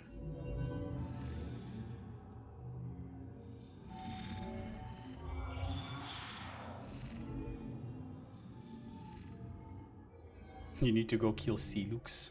The robots are awake. No shit. Guardian storage. We'll guide the chosen one. The Ah. temple responds to Samus. They keep. I hate is that they just say the obvious. They're not adding much of anything else for like lore or flavor.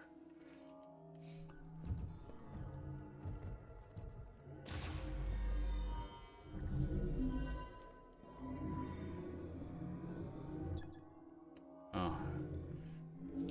Wait, how many statues are there? 1, 2, 3, 4, 5, 6. Oh, these are like the 12 of the 13 that left the planet. Alright, that's cool. Remember how in Metroid Prime 2, when you collect the room of the secret missiles, there's 4 big Luminov statues, and if you scan any of them, they tell you that they're all like the different eras of the different leaders of the planet, and how the last one is Umos, and there's one about her mom, his mom, and all that other stuff.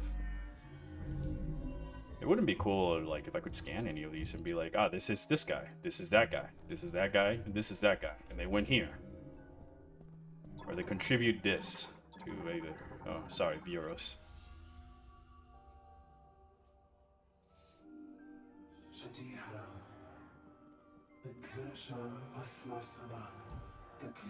How am I the chosen one? Why am I the chosen one? There's no way, there's no moment where Samus has to prove herself that she's the chosen one, quite like in Prime 1. Thanks for the clip. Thanks for the clip, Emmerich. I knew this. You told us this before?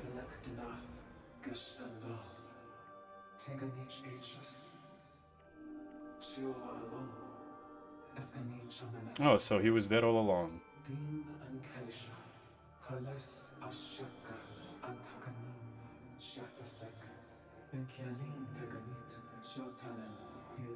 How?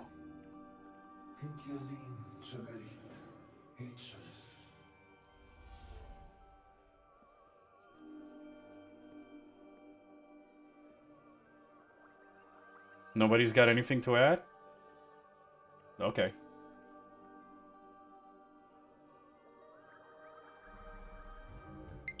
That's the other thing that I don't like. They don't react to almost anything. They only say the obvious. They don't add anything else of value.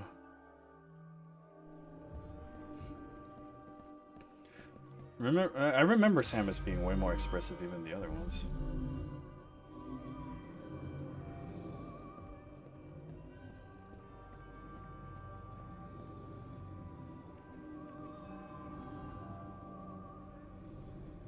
I remind people that in Metroid Prime 1, Samus only proves that she's the entrusted one after collecting all the artifacts, so that she can go and the way that the chosen would know that it's the entrusted one is because they seal whoever that person is breaks the seal of the Great Temple to lead into the Impact Crater. So up until the entire point, even while collecting all of those suit upgrades and all this other stuff, Samus was wasn't the entrusted one until the temple, the Chozo temple, is open. Thus, sort of fulfilling the legacy. Here it's just chosen one, but there's no legacy to go alongside it, or sort of like myth. If there's something that I learned out of Metroid, is that Samus is never the chosen one. She's just the person that happened to be there and worked to be the key, or the solution, or the tool to that point. Because in Prime 3, she was not a hero, she was a tool. Yeah, she was just there. In Echo, she was just like a savior that conveniently showed up on the planet. Isn't it gorgeous? And because through her, and she still had to prove herself to get like the dark suit and stuff like that. Oh my gosh, it's more Cybots. How many times do you have to scan the Cybots? I don't know, dude.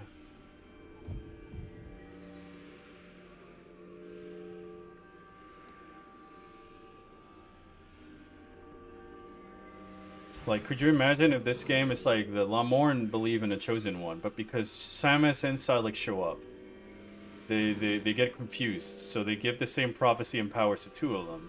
And so Sylux, because he's earlier in this game, has sort of the head start. He's trying to fuck up with everything with the Lamorn, because the green energy turns out to be like Metroid DNA. And he's using it to put it on the Lamorn people, so that he can use a Master Teleporter and do this other thing. But if he already fused to things with if the bosses that the Lamorn entrusted the Master Teleporter keys with Metroid Fusion, as it said on the scan, then how come Sylux doesn't have just the 5 teleporter keys to use the MacGuffin and end the game? Careful now, Samus. Careful up there.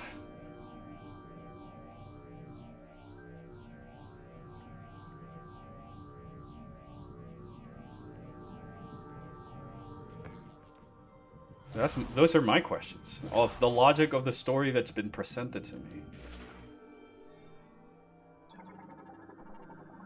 Psychic Healing Pod administers intensive care and amplifies psychic abilities. Patients are also linked with the Chrono Traveler. Okay. Where's the third one that's close? Oh, hey, Sylux. No way he's in there. No way he's just in there this entire time. Part of the pinnacle structure that floats above the Chrono Traveler, the Master Teleporter is housed inside, expanded by using the linked material. Like, there's still the Lamorn to save, because again, it's a species that believe that the death is not the end.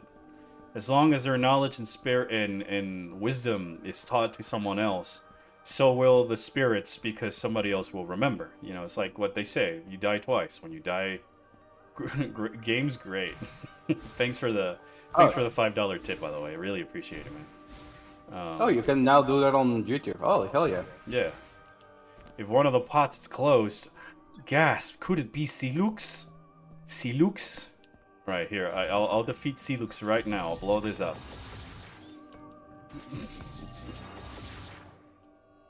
So, like, yeah, could you imagine if Sylux had showed up here earlier and she was trying to use the artifact, trick the Lamorn into the green energy being good because they believed he was a chosen one. And so he took over the world and is now trying to make the Lamorn into like his zombie slaves, because with a Master Teleporter, he can send those across the galaxy and defeat the Federation once and for all. So that's why he needed the Metroids, so he could fuse them onto all these things and make all of these cosmic guys into like mindless drones for him to conquer. But in reality, Samus is the heir. My question is, if Sylux fused the Metroids to the bosses that were having the Master Keys, why doesn't he, and he's up in this tower the entire time, why didn't he just activate the Master Teleporter and leave the rest of the people stranded here?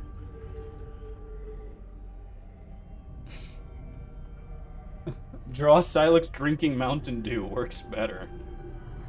Thanks, James McLeod profile picture. Not to say names out loud.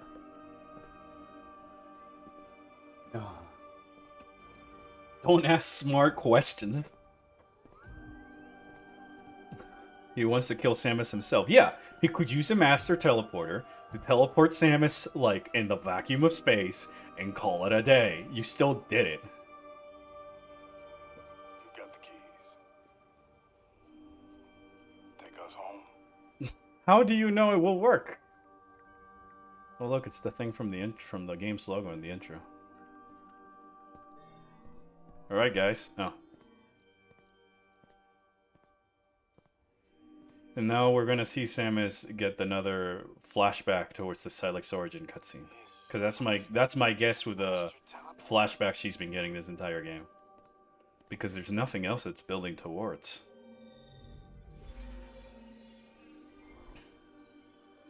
Like, Sylux can leave at any time. He's kind of like already won. If you think about it. If he's actually like in the tower, he can control it all. And he used his Metroids to take over the minds of the Guardians who had the keys. Because they're all suffering from Metroid fusion. Guys, I can't believe it. And if he doesn't need the keys, then he's more stupid because, like, why not just stop Samoza?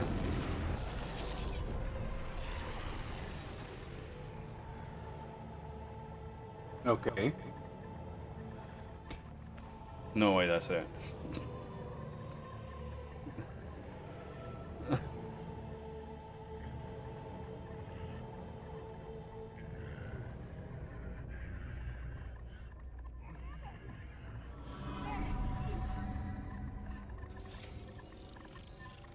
Is that the Sylux backstory? Is that it? How is this making him more relevant? Huh? How is he making him important? Oh my gosh, there he is!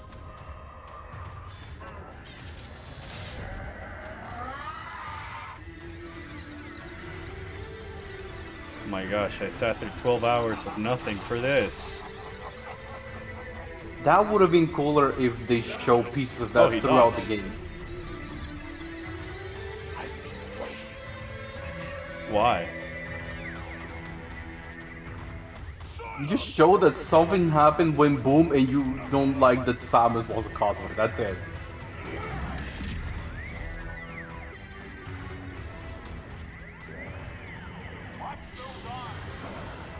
Give me the lore, give me the lore, give me the lore. I waited for this new lore. Finally, I get to scan this asshole. Bounty So, Hunter using a nanotechnology. modified version of the Galactic Federation battlesuit, reconstructed using latest nanotechnology. That's not thing new. Sylux is a bounty hunter with a personal grudge against the Galactic Federation and Samus Aran, planning revenge on both. He has been running a long campaign of covert operations, including spying on Samus. Alright, so the same things as hunters. In the cosmic year 2000X6, he successfully stole a Metroid from a Galactic Federation base, Federation force. By raising clones of this Metroid and fusing them with other life forms, he found a method of controlling the minds and soon formed a private army. Okay, we knew this from the intro of the game. With this, he took control of the leadership of the space pirates, seizing their army as well. We knew this from the opening of the game. He then began attacking Galactic Federation research facilities one after the other, and in the process used the information and technology he gathered to upgrade his suit and weapons. Okay.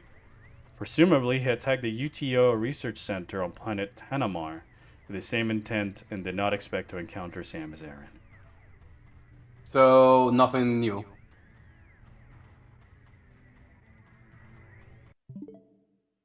Or nothing that explains anything.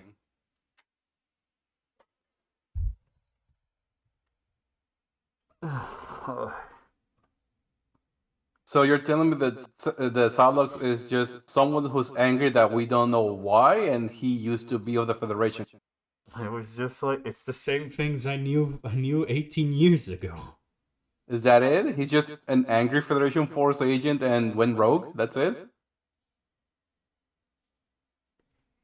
Another idea, proliferating Metroids in the areas of video thanks to green energy. Yeah, that could have also worked, but, you know, we didn't go to any of the facilities had any of that going on, so.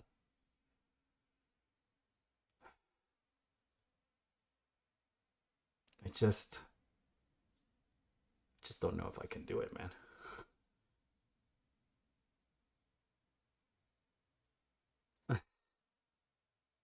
Like, Yep. I learned all of that stuff from a trophy. You could learn all of that stuff from the Super Smash Brothers Brawl trophy. I learned that things from the happen intro later. of the game. Nothing new was given to me. I understood all of that information from the intro of the game. No new information has been provided or told me anything. I really didn't expect much, and even then, I'm kind of like, I didn't expect anything. I'm still disappointed. yeah. Right. What is he? Two for administering care connected to Sylux, transformed into a nano arm by nanomachine. Nanomachines, son? There's suddenly nanomachines in this game? Since when? I don't know, man. Since now. Nothing in the other areas seemed to convey that there was like some nanotechnology. Yeah, it's the scanner just stating the obvious. Alright, let's get the rest of these on.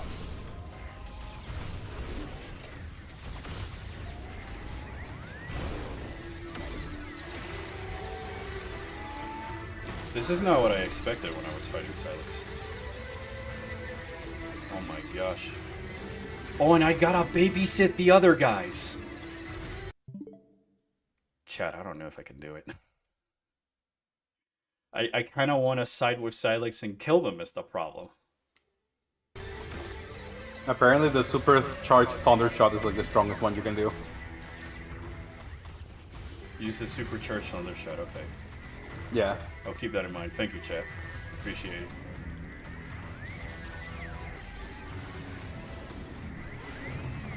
Stop moving this damn tentacle.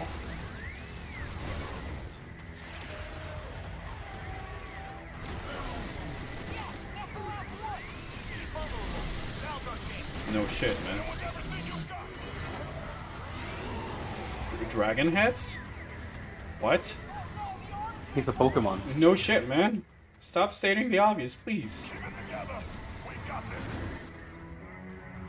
Nano-oriented form into a dragon head. This form puts heavy strain on the nanomachines. It can be active for only a short time, damaging the My dragon. right should be done, obviously.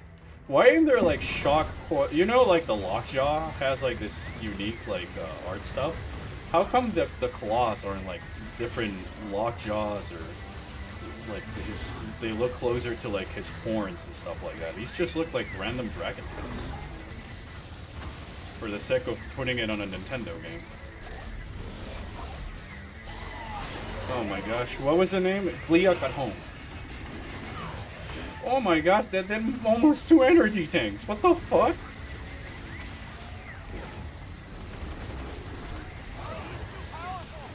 He's too strong.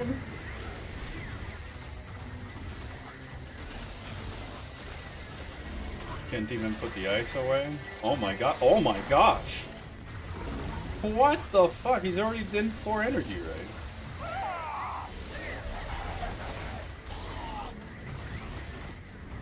Oh my gosh, that ate 4 of my energy tanks, man. And I've only done a quarter of his health. And it was like 2 attacks. Alright, guys, let's play the Mario Party minigame.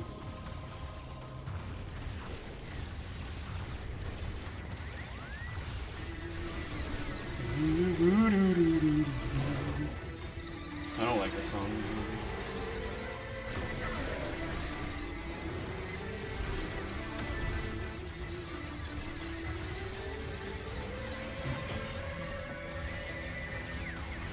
Give me energy. Please give me health. Health, please?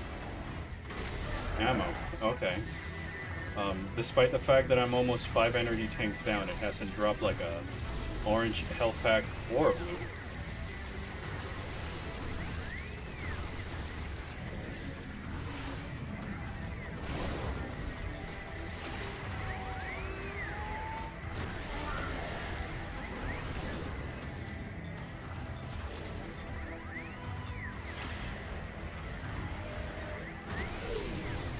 Wow. They gave me no health for all that. I can do no damage to him. Oh, now he's got ice dragon heads. Whoa!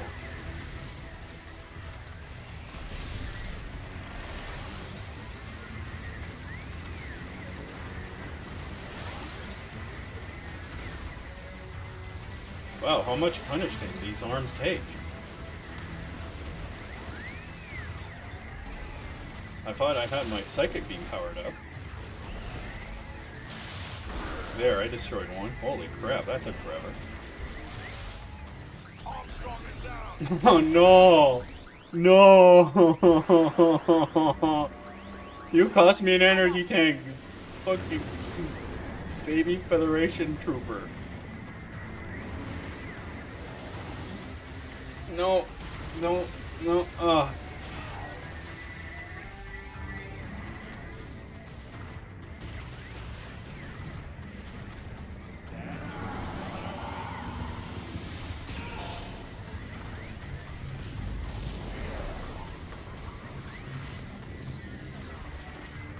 Can I even, like, throw him a power bomb and just something?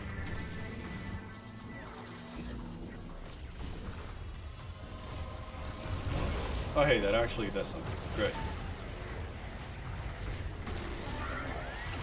You're playing healer in a full party trial. Oh, I thought I was playing Metroid. Wow, I took down 2 of those, not a single blue or orange energy pack. That one gave another purple energy pack.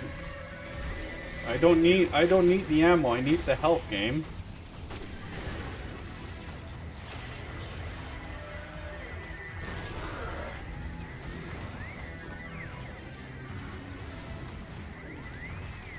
He was in the Goku healing pod his entire time. He was like Goku and Namek, dude.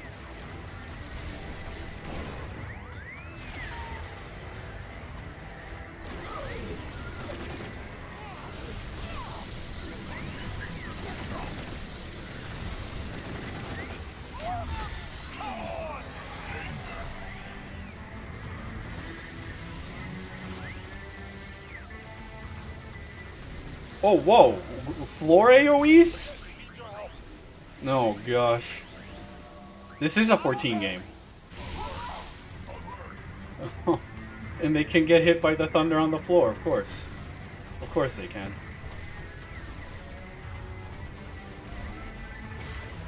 And he throws thunderballs.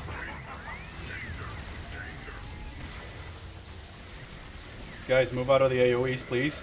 View, move out of the AoE, please!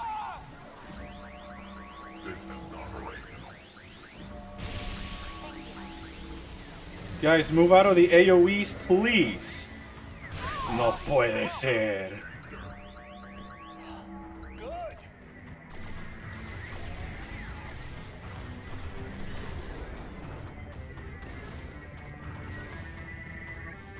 Maybe, did these give health pickups? No, not even.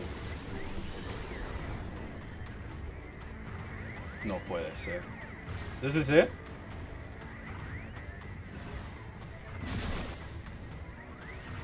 This is, Americ, this is worse than playing a healer on a trial. Move out of the AoEs, guys. Look at the floor. And move out of the way.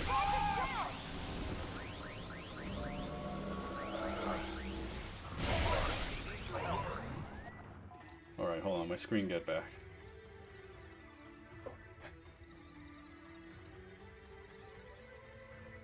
If they die, though. And that's a game over, apparently.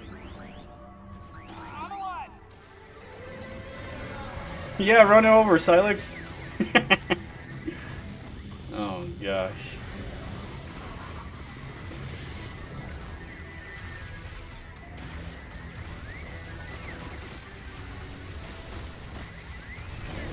I don't know how I'm supposed to do this. He deals so much damage, but he doesn't give anything back. No health pickups again. I think this game is bugged. Honestly. Because at least the other Prime games do like always give you some health when you manage to do this. There we go, blue pickup, finally. I thought Sylux was blue. How come he don't drop blue pickup? It's not even the orange one. The Omega Pirate gave me orange one. The Metroid Prime gave me orange ones. Stark Samus gave me orange ones.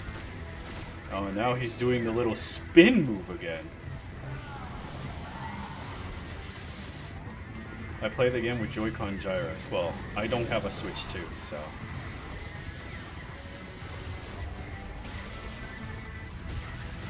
I guess I could use the Pro Controller's gyro.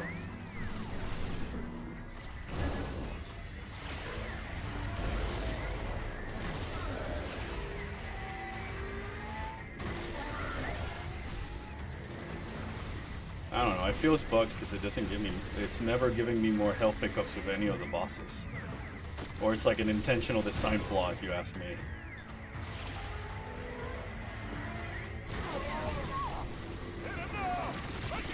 Oh, I forgot to charge it. Shit. Die, die, die, die, die, die, die, die. Yeah. Had enough? Ugh. Oh, I'm just getting started.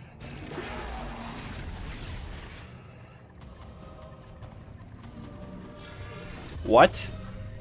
Wait, what? Wait, when? What? Huh? Why can he do that? When? Since when he can? What? Since when can he do these? Why can he do this?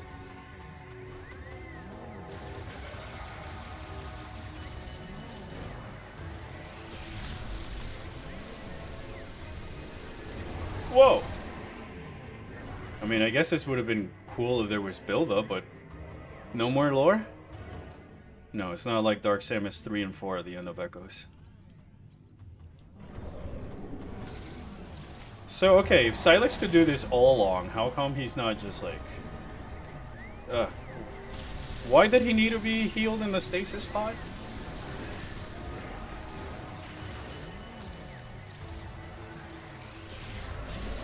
Eat shit.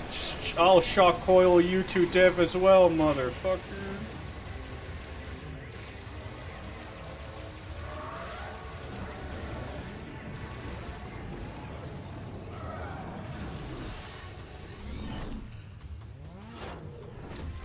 Whoa! Whoa, what in the cosmic horror is this place?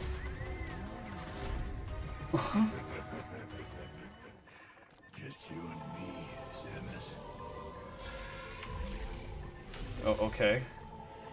This arena is cool as fuck, then. Let's get this over with. Okay, get what over with? No lore. He needed healing from the explosion when transported, teleported. Yeah, but I didn't. And I was closer to the blast than he was. There's no lore, right? I'm so sad. No creo que hay palabras que puedo usar para expresar mi lástima.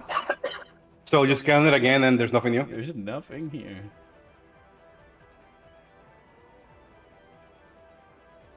No, I don't need 100%. I need 100% scans and items, meaning that I was fucked since fighting the first boss.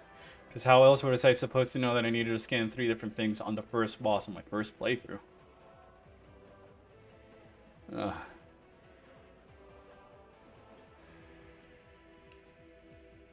This arena is cool. I just need to look at it. Wow. Like the level design, the art direction, Wow, this backdrop the is world. pretty terrifying. Oh my god. everything but the looping gameplay in this game is amazing. Alright, well, I'll go fight this guy. Oh, lockjaw! Lockjaw! Oh, the lockjaw! Oh, look, it's the lockjaw. Thanks to suit upgrades, lockjaw energy sphere can mate to regenerate a shield and nullifies all firearms attacks. He can also now ram into his enemies to steal an energy tank. What? Additionally, he can perform a rush attack that stuns targets with an electrical shock. Stolen energy tank can be... Oh my gosh, he's gonna try and steal my... Oh yeah, he did. He stole your power? He stole my energy tank. Give that back. Oh look, it's the little bombs he places the shock coil in Hunters. Remember? I remember that. Oh, he transforms like he did in Hunters. I remember that. Oh look, it's that Mario Party 3 minigame.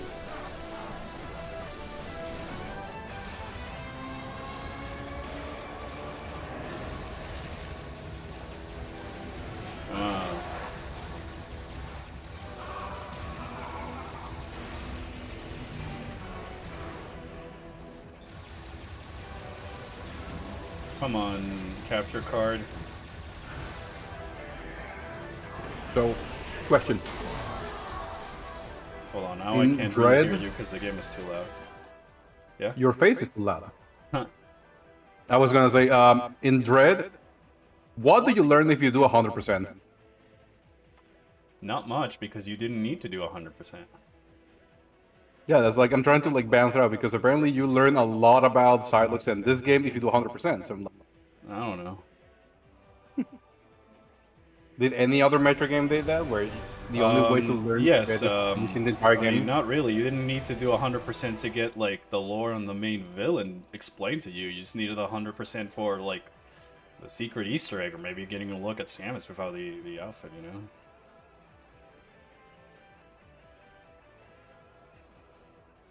So, now he's doing this, oh my goodness. Since when can he do that? Why can he do that? How can he do that? He's just doing a Kamen Rider Evil thing. Yep. Let me guess, I gotta fire the control beam at that. Whoa!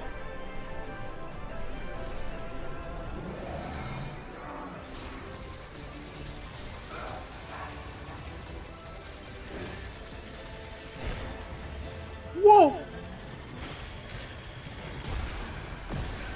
No, Dread did not. Samus Returns had the Chozo memories, where they show you when the Chozos made the Metroids and all that other stuff. But we already knew that the Chozo had made Metroids and all this other stuff before that game even came out. So it was more like a little bonus. And then the 100% of that gave you the teaser towards Dread, with Ravenby killing the Thohas. Chozo Memory 11.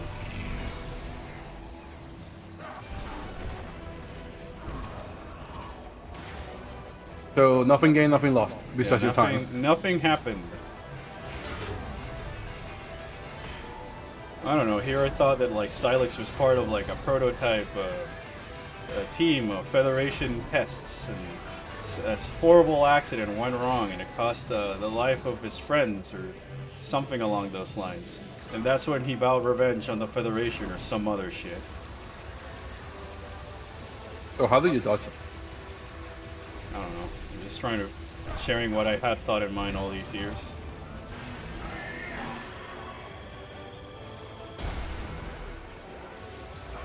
That's the slowest super missile in all of Metroid. That's the weakest super missile in all of Metroid. Honestly, I thought Sylux was alien, or at least not human, because of the shape of his Yeah, what if mortal. Sylux was like a robot or an AI that the Federation did not want to acknowledge as it being sentient? He's just a tool, and then he vowed revenge and all this other shit. He didn't even explain where he got his tech from, or his new anime powers.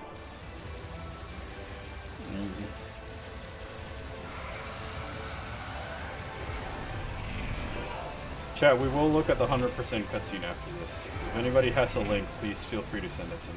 I'll go get it for you.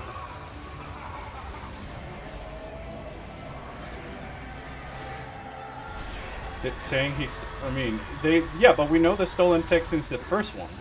The stolen tech, including the ship that the Lano 7 had, like, were of unknown origins or purpose, including him and where he's from and what he is under the suit. All right, there we go. I sent it to you. No, the pod didn't say there was amplifying any psychic abilities. It's just that it gave whoever was inside control of the tower. He's dead. All right, he's all right. Shouldn't we go after her? Tell me how I don't know how I'm gonna get back from there. spatial anomaly detected. Great. What now? Why does the robot able to like detect spatial anomaly? How was I able to make a warp back here? How did I open this portal back here? Samus! I knew you'd come back. Hey, no touchy. That's SA and sus. And No kiss. problematic. Glad to have Kiss. That was a Mr. Kiss right now. Blanket joke. Does that mean Sylux is So they knew who Sylux is. good? Ready to go home? Is this the first time they like even mentioned Sylux like between each other? They only mentioned Sylux over here towards the end. Alright. So I was able to go back from that realm between realms by power of like. To be honest, you have an icon of the portal on your chest. Yeah, but I don't have the powers. I need the master teleporter. I mean, you might have the icon in your chest, but in what moment or Yeah, it's never in the established. game It's never established that you're established. able to do that? Gosh, I'm so flabbergasted. Maybe if I, oh.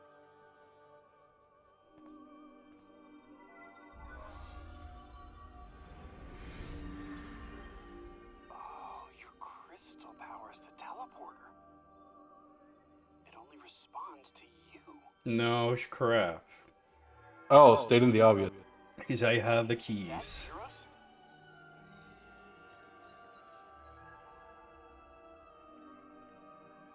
That must be Tanamar. What is Tenamar? Home, Oh, sweet okay. home. And you are sure?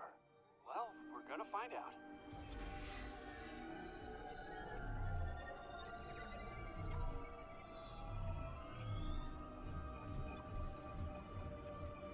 You did it. We're really going home. What you did exactly? How you know? Oh no, Sylux is not dead.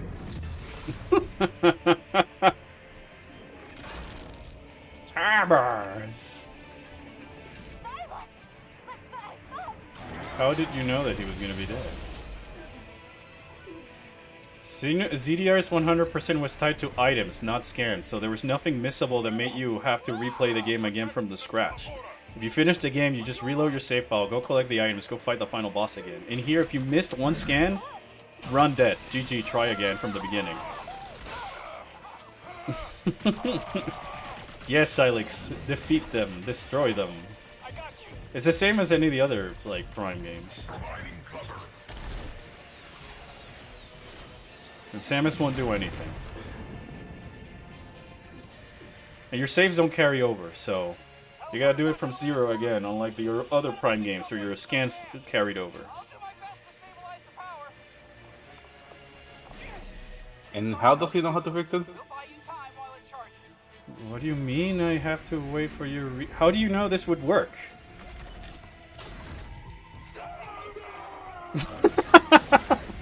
I thought these people were. Yeah, you killed Mackenzie!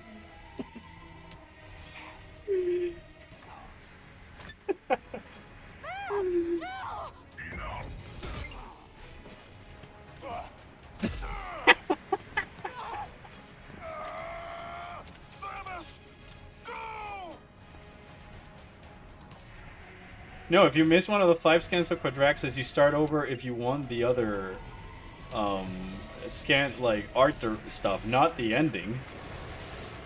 What if I don't press the button? Oh, I'll press the button. I don't want to. The last thing I need is to, like, have to do the battle again. It's a game over, okay. I should have guessed. So So this thing that doesn't mean anything to me. Unearned. Unearned. oh, he's not dead. Oh my gosh.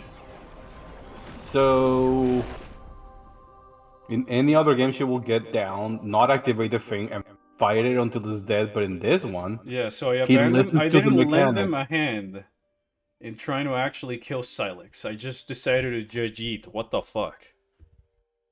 I just you left listen them the to die. mechanic. The end. Like you listen to the mechanic to activate the thing when the enemy was in front of you. Like Samus couldn't be like, "All right, guys, I'll help you."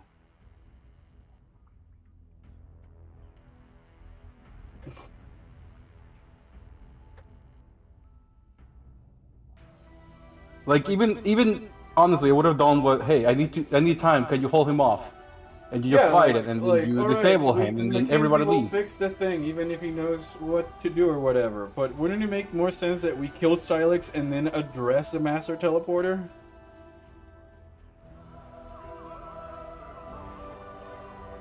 This is not. Yeah, this seems like kind of out of character for Samosa. This Not is to a get cop like, out. the job done. No, this is just a forced betting. And like so we defeated him in like this awkward middle space, and then he fell off, only for me to find a way to go back because I just opened a portal. And then he comes back on the same portal just for that. I'm sorry, Purple Chat, but there was no indication that the thing was blowing up after you activated the second time.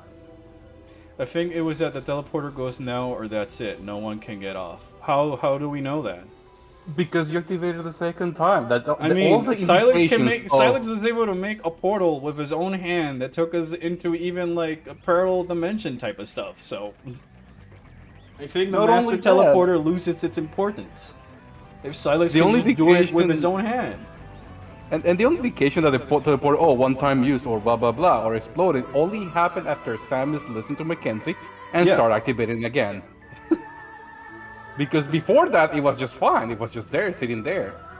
He Nothing shut was the happening. teleporter and it started going critical. Oh wow, how creative. No, because it started going critical after you activated the second time. Literally, there was nothing showing that it was damaged besides a burnt mark on the fucking main control panel.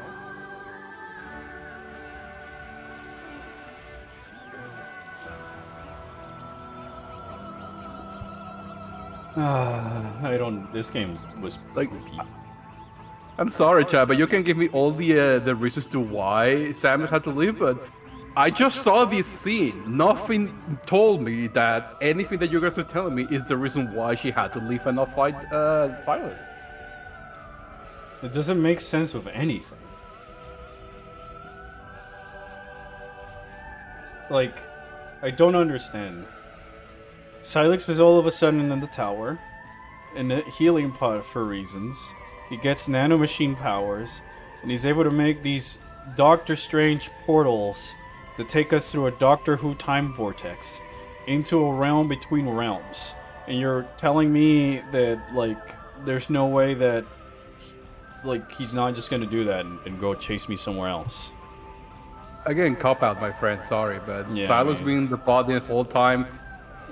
I didn't knew that until I saw the pod. Like, I don't feel like it was like enough a whatever burger with Sylux. It's like you went for Shake Shack and you got McDonald's. Yeah, I mean, I understand that Sylux was in the tower and that's how he took over the Cybots. I saw the cutscenes from earlier, but there's nothing telling me how Sylux got there earlier, got up the Chrono Tower, got in control with the pod, and like the stasis pod accepted him and gave him nanomachines and all these other things. Versus Chatin Haran.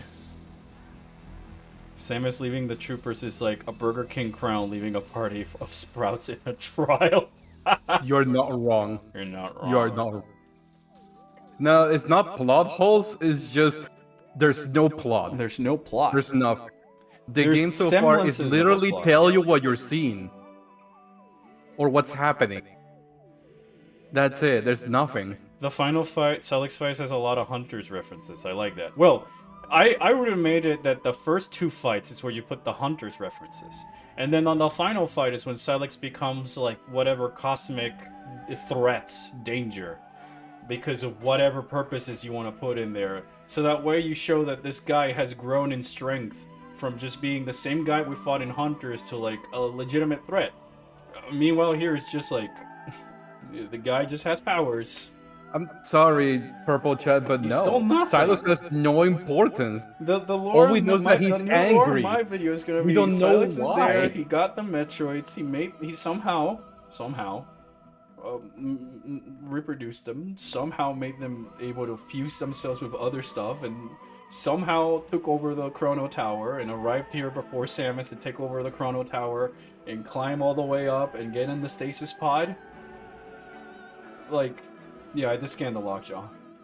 There's no relevance to Silas' target. Remove the guy. Nothing. Everything stays the same. Remove the guy, nothing changes. Replace the guy, nothing changes. You could have made like Trace or Camden or Spire, and it would have been the Or same Ridley story. again if you want to. Honestly.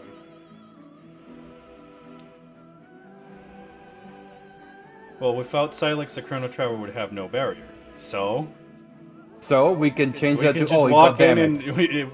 and nothing would have changed because Sylux did not stop us from doing the barrier. The bear blew up because we collected a giant robot. That bear could have been there as a safety mechanic. Like honestly, Yeah. nothing Nothing in the seems to game. imply that Sylux purposely put the barrier on the tower. Yeah, that's just a speculation. Eh. Nothing in the game told us he put a barrier up. We just know there is a barrier. Well, I'm waiting for the credits just to get my percentage, see if there's anything else, and then I'll put the title screen. But I just noticed that the song hasn't really changed.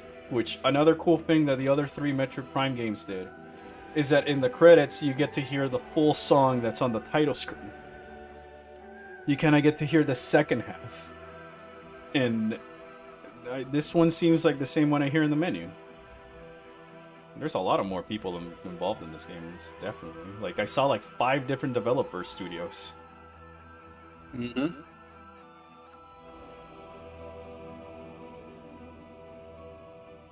Yeah, you have to make leaps and bounds for the logic because there's not much there. All right. Dad, I'm gonna be honest. There are It's not there this are part, only 2. It's not even playing the other like Mission Complete song from the other Prime games, or like a cool Samus animation like in the other Prime games. The other Prime games, you at least got a Samus animated. Is it wrong that I now don't want to finish the game? No, it's not. Okay. Well, then Metroid Prime 4 is gonna be the 3rd game that I ever got that I never finished. Just play Prime 1, please, dude. At least, just do me that solid. I'll play Prime 1. It's a honestly, short 'cause, game. There are 3 games in the history that I have that I never finished out of just things like this. If Sylux controlled the tower, why did those probes help you with the elevator, right? Yep. If Sylux is in control of the tower, why doesn't he just deny you access or any use to any of the other things? Play Elmo and Blade to cleanse the pilot. Yeah, I'll play this and Signalis. That and Signalis after this. Yeah, like the first game that I got that I didn't finish was Three Houses. Then Kingdom Alright, Hearts come 3, and now this one. Most post-credit scenes. Right?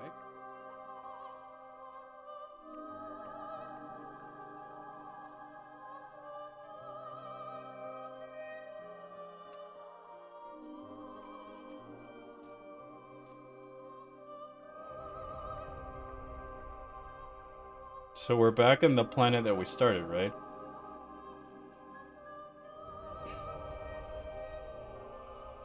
Okay. See what I mean more about the soundtrack being a score rather than a soundtrack?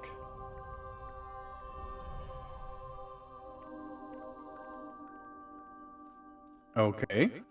And now we lose our suit because we planted the tree. Oh shit.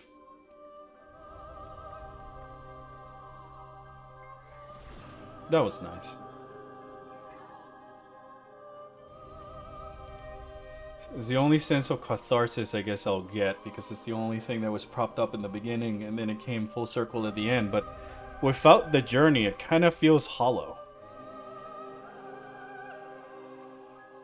Actually, a friend of mine. Where's the struggle? Where's the growth? Oh, let's put the Salon thing on the Christmas tree.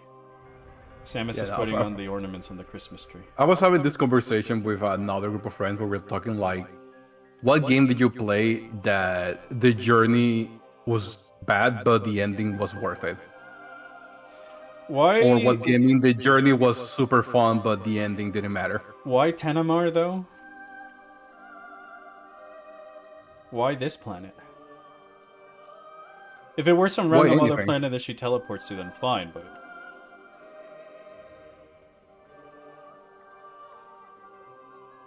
Think it's setting up a time loop? Boy oh boy, if you want a great Metroid game with an actual spooky time loop. Cost There's less than Digimon this. Time Strangers if you want a good time loop story. So we did get blasted into a different time period in Tanamar? No, we weren't. We were in a different planet. We were on Vuros. And We were stuck in a the different Master planet. Teleporter showed like those threats, and it never really implied that it was timelines, but like galaxies.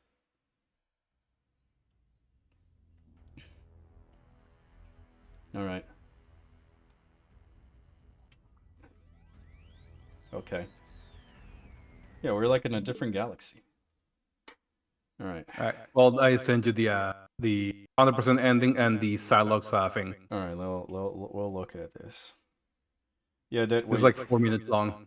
You can hop in a bit that wait if you want. Just place yourself just chill in the like the Chozo in the voice chat in the server and I'll let you in.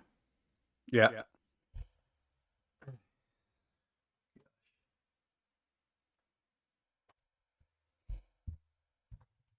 But you're not allowed to say Little King's story. That's the catch. Yeah, no, you cannot talk about the Little King No, story. you cannot talk about Little King's story. You're only here to talk about Prime 4. Yeah.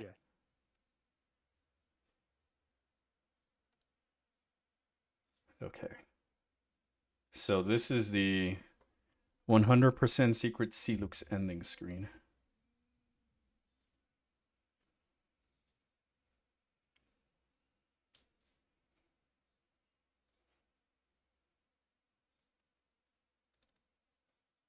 Hold on, give me a moment while I set this up.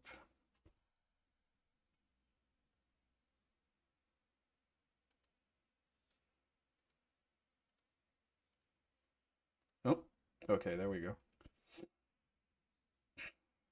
Shoutouts to Beer Bear for the cutscene.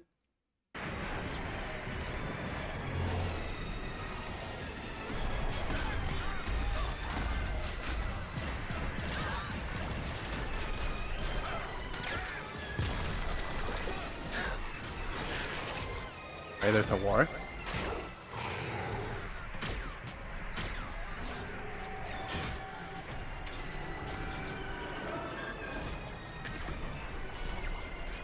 Commander, what are you doing?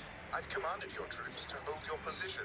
I've confirmed the pirates' new weapon. V2 Snail, is that you? I've dispatched Samus's team. Await their arrival and join forces. Yes, sir. Orders. Sir, proceed as planned. Get me that weapon.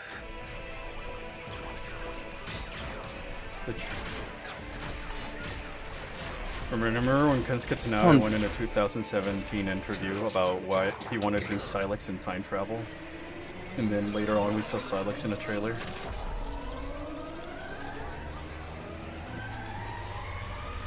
So he disobeyed orders. He did it my twice, gosh. and he's angry that he did So that. all of these guys were dead no matter what. Yeah, so Space regardless of Pirates Sam was activated going to the walk. thing. Alright.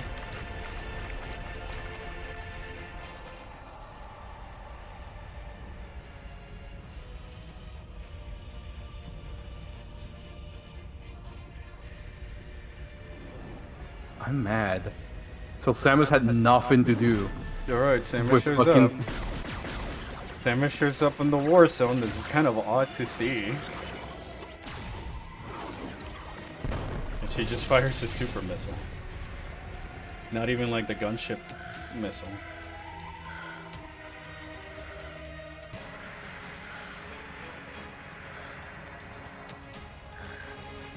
So okay, so his grudge is based on nothing. This is what you guys are. Okay, yeah, I'm not playing Prime 4. I think I'm gonna return it. Please do, because I can't. Oh.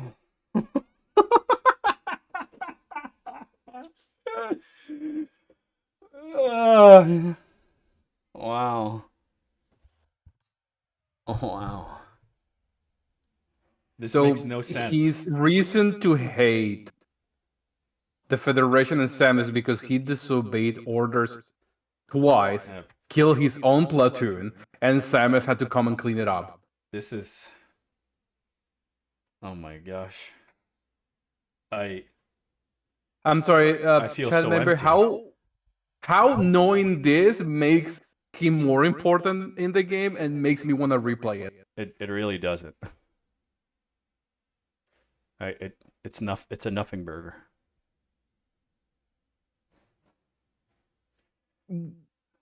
Albert, sorry, but you, like every time that you spoke, Sylux is like and infinite from Sonic Forces, bro. I'm telling you. Yeah, no, honestly, he's just infinite. He just got kicked by Shadow, and we went, I'm not weak. Like every time that anybody talks about Cyrus, like, oh, this mysterious guy, he had a grudge against the Federation, like he's so cool, and then it's like Broly from the first Dragon Ball movie. He's just beyond. He just hates Goku because he cried louder as a baby. Goku just showed up. And he just showed me a bit. This shit is so ass. This shit is so ass. Oh gosh, no. He's just that. He's Honestly, just a petty asshole. He's the first Broly from the Broly movie, and he's Gosh. fucking infinite. Now I'm just trying to look for a picture of like Samus without the helmet, just so that we can look at it, give our final thoughts, and invite Deadweight in here. I'm gonna let you suffer on your own. My Clearly father you hate wants to this like. game, so I'm gone. Chad, you only starting to realize this now? Bye, I guess. The worst part is that Chad, people right, aren't bad man, willing but to we're hear tired. the other side of why people. It's like almost if you dislike the game, people would just tell you no.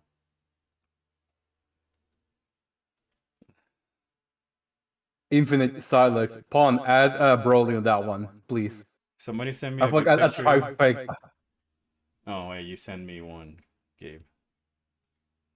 Well, I sent you the link, and Yeah, that yeah. has the picture. I played it from a different source, I guess. Yeah. Hold on, here's Samus. This is so stupid. He's so cool, but he's so dumb. He's It's the fucking scene from Vegeta on the bridge. It's on the He's so cool, but he's so dumb. All right.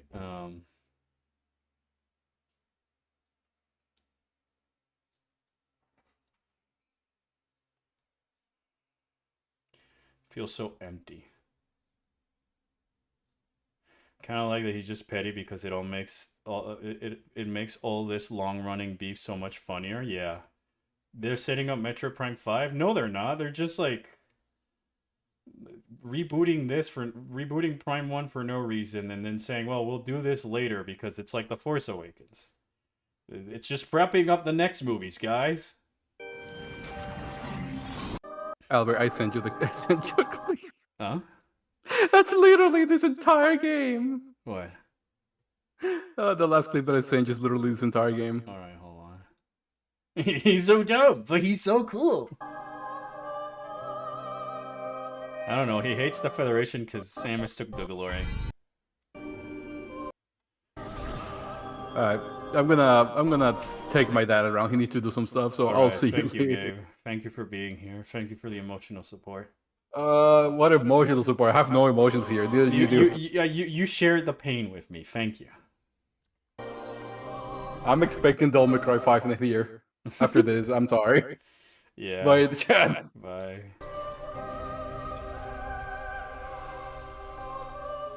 Alright, she looks really good. I don't really like the fact that she removes her helmet at this scene. I kind of liked it more when it was just armored Samus. I don't know.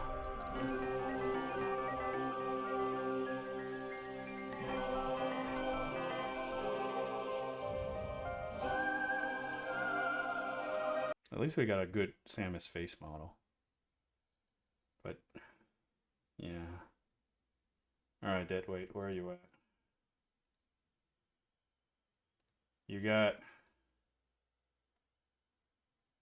Alright, now I'm gonna invite my friend Deadweight for his 2 bits. Hello? Deadweight, are you here? I guess not. I mean... One. The headphones. Gosh. Yeah, hi. Hey. So, I've been I felt really numb this week. Yeah. Yeah. I'd like everyone to know I liked this game. I liked the ending. But I feel so numb I feel nothing. because it kind of my body like I was going through the motions in the middle of the game. I kind of realized, oh, this is it. Like, and then I was like, you know what? Fine, I'll enjoy the ride for what it is. It's not a Metroid game, whatever. I finished it. I liked the ending enough. I felt a little something, and then it just kind of dawned on me, like, I became a Metroid fan in 2015, and just literally, I finished Prime 3 2 months before this game was announced. So you can imagine that feeling of like, I have played games that I know will never get sequels, right? Like that they're done. And then to have that like, and there's another, it felt like it was made for me. And then I have waited like a third of my life now. I've gotten married.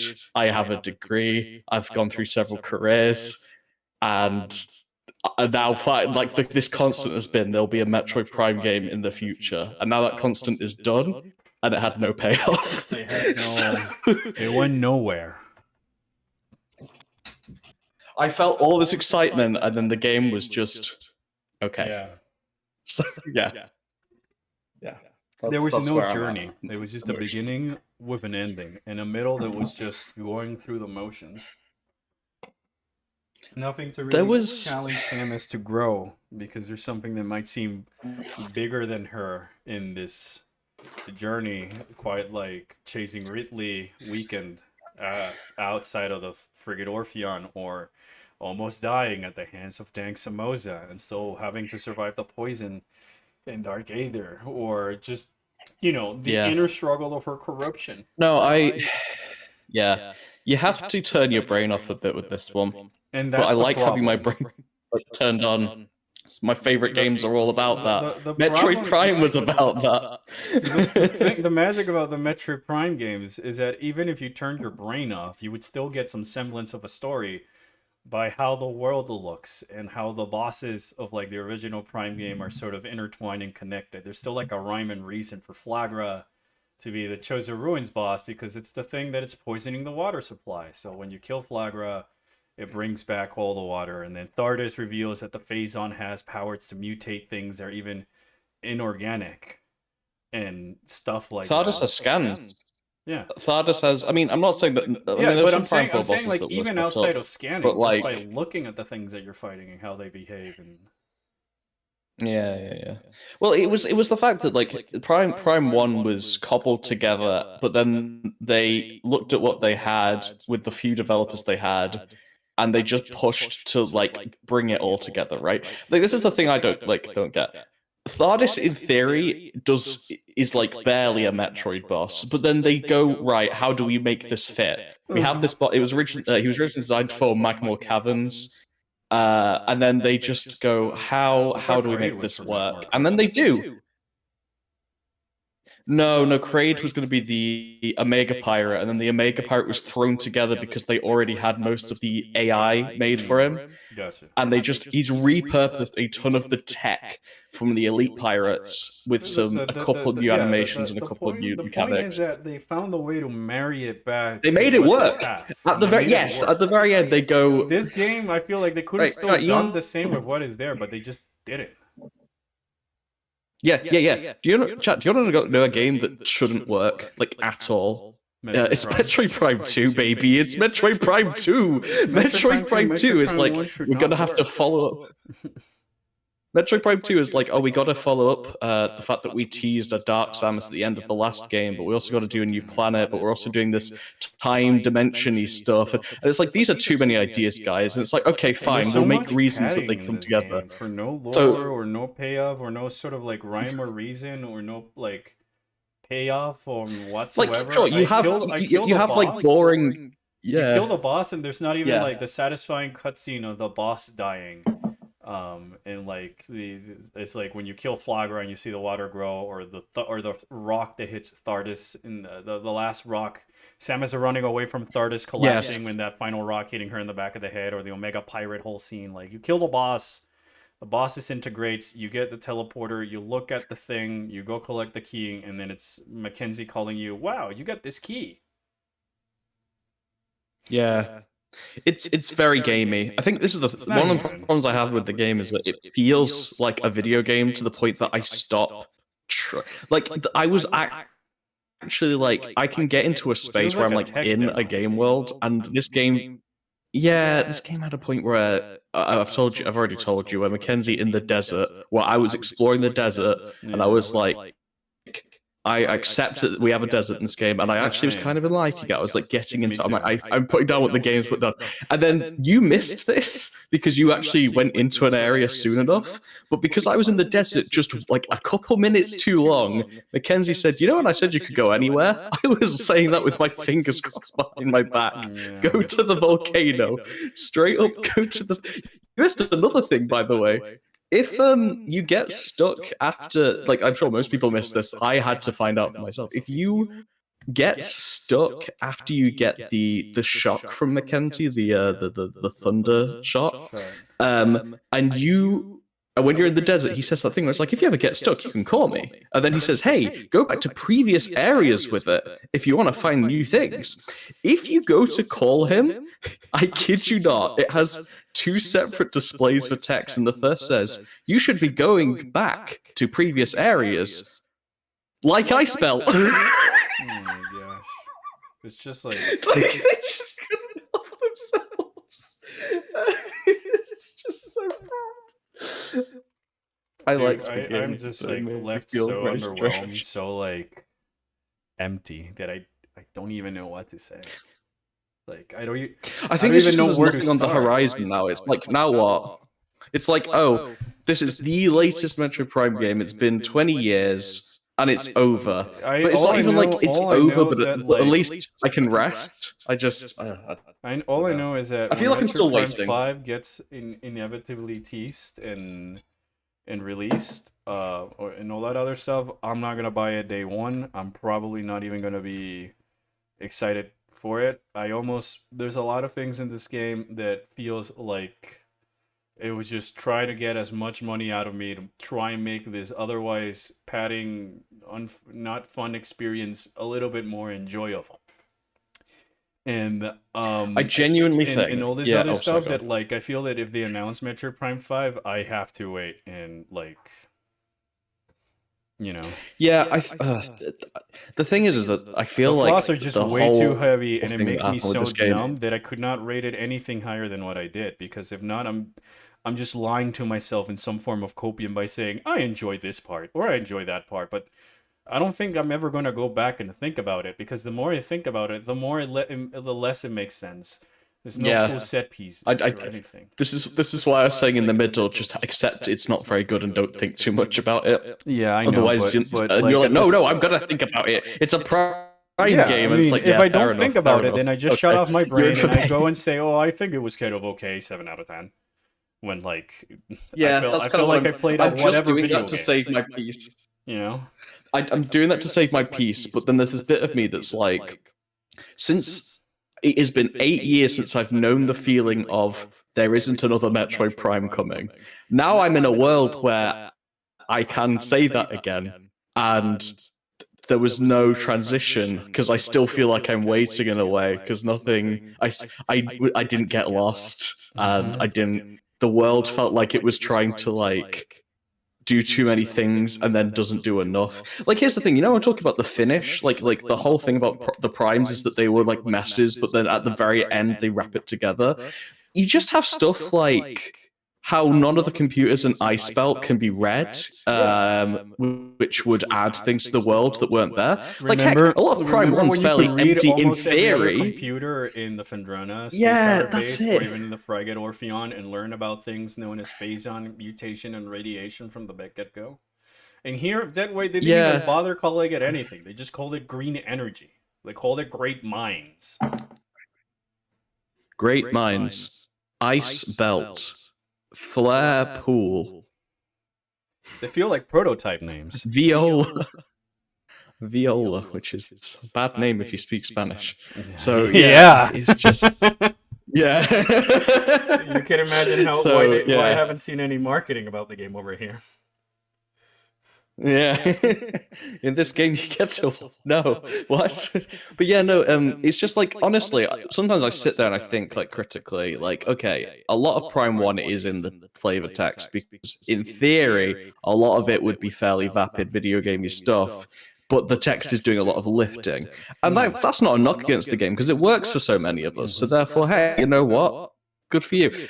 Why did they do this here? Text is the easiest thing you can do to give depth to something. You don't need too many resources. We all have word processors. See, the thing It's like why doesn't the Great Minds have that? The Great Minds is the final area in the game, and then okay, it's one thing that it doesn't use all of your abilities all at once. It doesn't combine them. It doesn't test them. But it's a no, there's no like final payoff where everything you've done comes together in gameplay, sure. But at the very least, could you maybe just get some more lore? Like, yeah. it I have hurts. relinquished to the fact that there's no exploration. I relinquished to the fate that there's not going to be any interesting things to discover or find. So I was at least expecting that the lore, all that you need as pen and paper to write, would be just hidden around the world and at least give me enough to want to keep playing the game. But when you have characters that are talking so much and taking away a lot of my time because they're talking to me, and most of the thing they're saying is either the obvious, the things that I already know, or oh my gosh, Samus is so cool, then like, where is the meat and potatoes? Yeah, they said that. The problem is that the other Prime games kind of set this one up for failure, but like that's not an excuse because it's not an excuse. Everyone could have played those ones. Yeah. Like you know, like because this is the thing. Like the Great Minds lore is that this is where they got all those resources that they drained. This is where they got the psychic crystals eventually at the very. Like the rooms do like specify like at the very bottom it's the crystal bit. Like if you look at the room names and you scan, and it's like cool. And then they have the Omega Griever who killed the original Guardian. It's like cool. I have just explained the entire lore. I know it's the Omega Griever. We have to move on. We can't focus on that anymore. I have just explained the entire lore for the area in like a sentence. That's the problem. It's not that it doesn't have any. It's that every other Prime game has done that for an area, and then it's added an extra couple of 10 things on top of that. And this game just didn't. Like Sanctuary Fortress, it's the first place the Luminoth invented. But then there's also this whole thing about how you can find bits of Quadraxis in the light world, and then you find a dark Quadraxis in the dark and also, world. not to mention, it's like, you're oh, fighting because new that's enemies that you hadn't discovered in the rest of your game. Meanwhile, in Great Minds, we're still fighting Grievers in the house. I don't. Yeah. Yeah. Sorry, carry on. You were about to say something.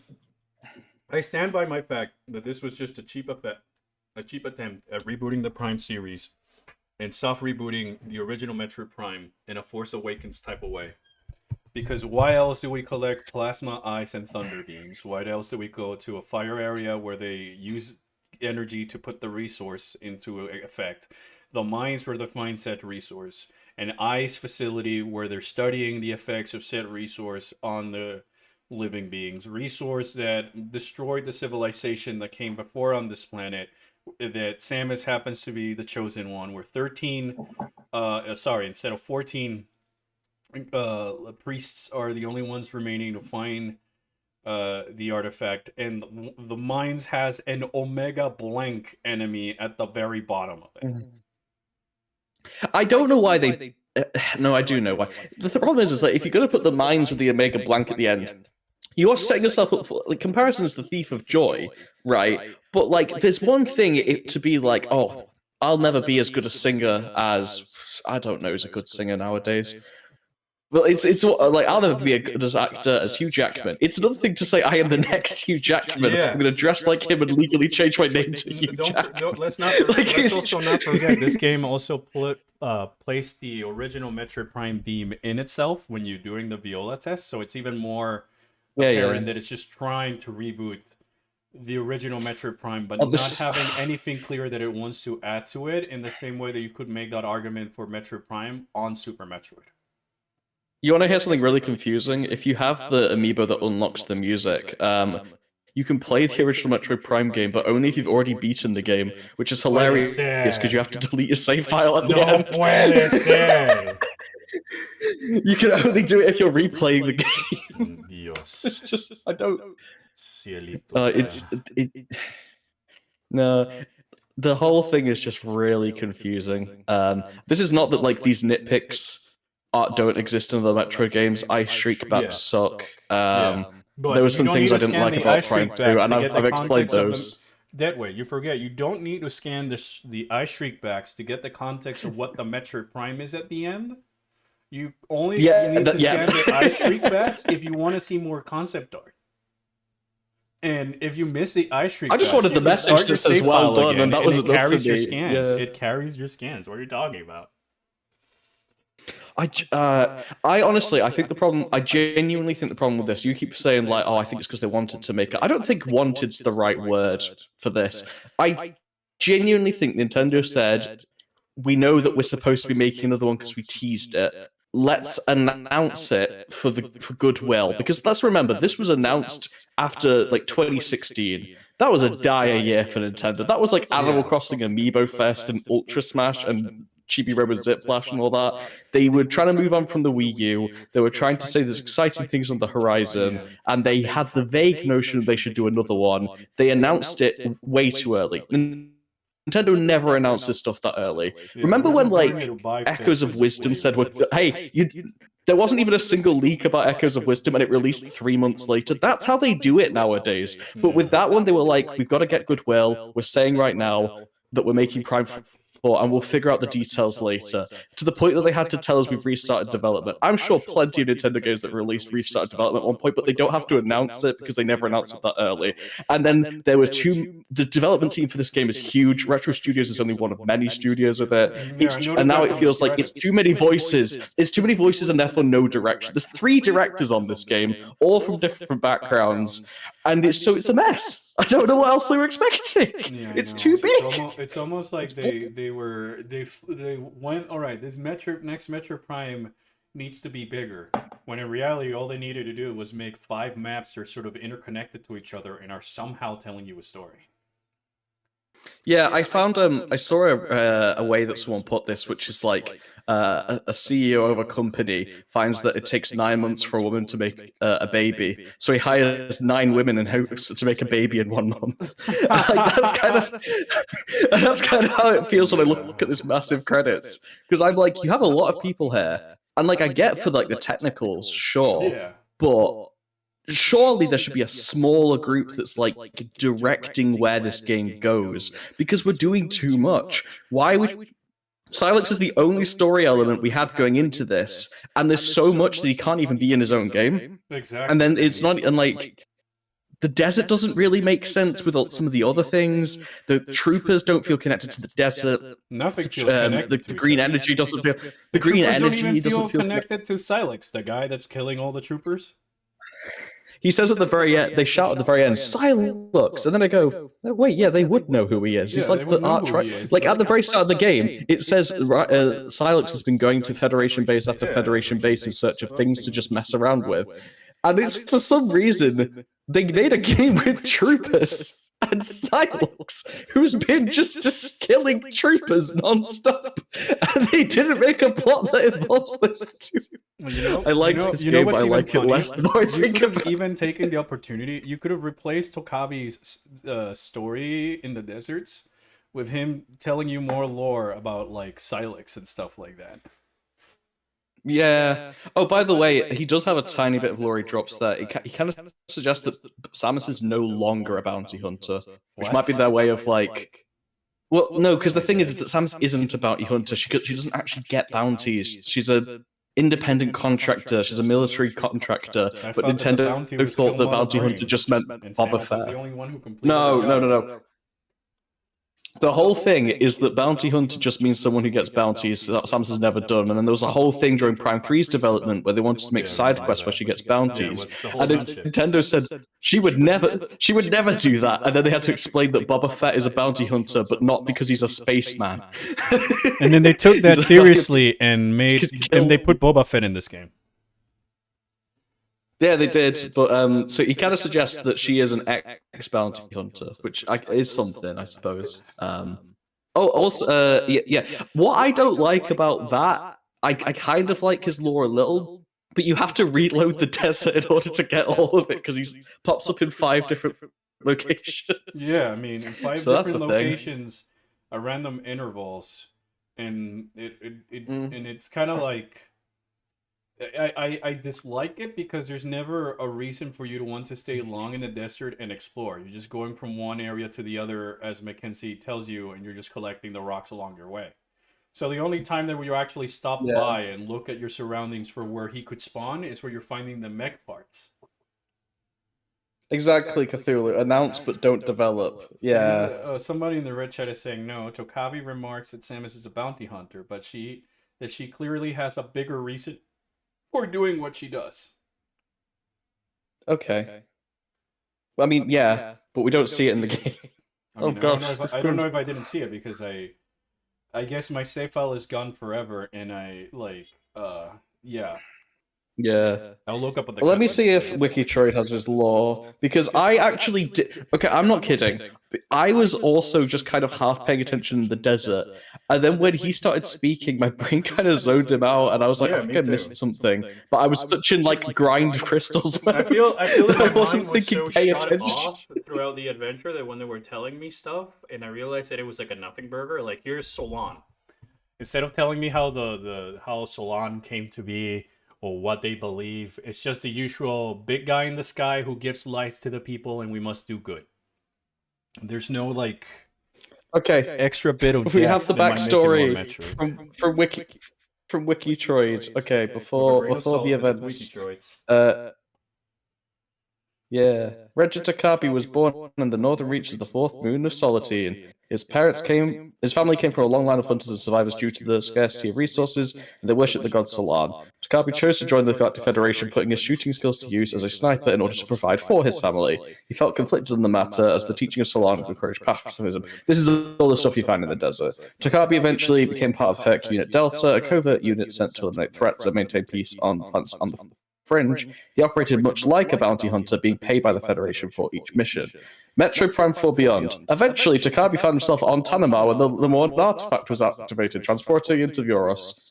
Oh, and that's the end of it. Okay. I thought it was more than that. Oh my gosh. I mean, I think that's more than what Armstrong's gonna get. Rookie, good with vehicles, Samus fangirl.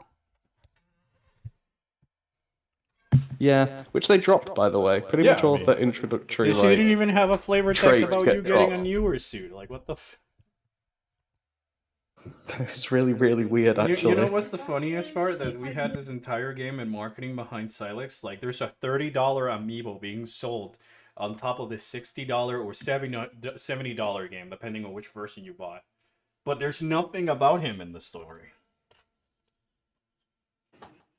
It is a bit confusing that all of the Hunter's references get put at the very end, but mean nothing to like They mean nothing the in the rest. grander I don't scheme of know. things.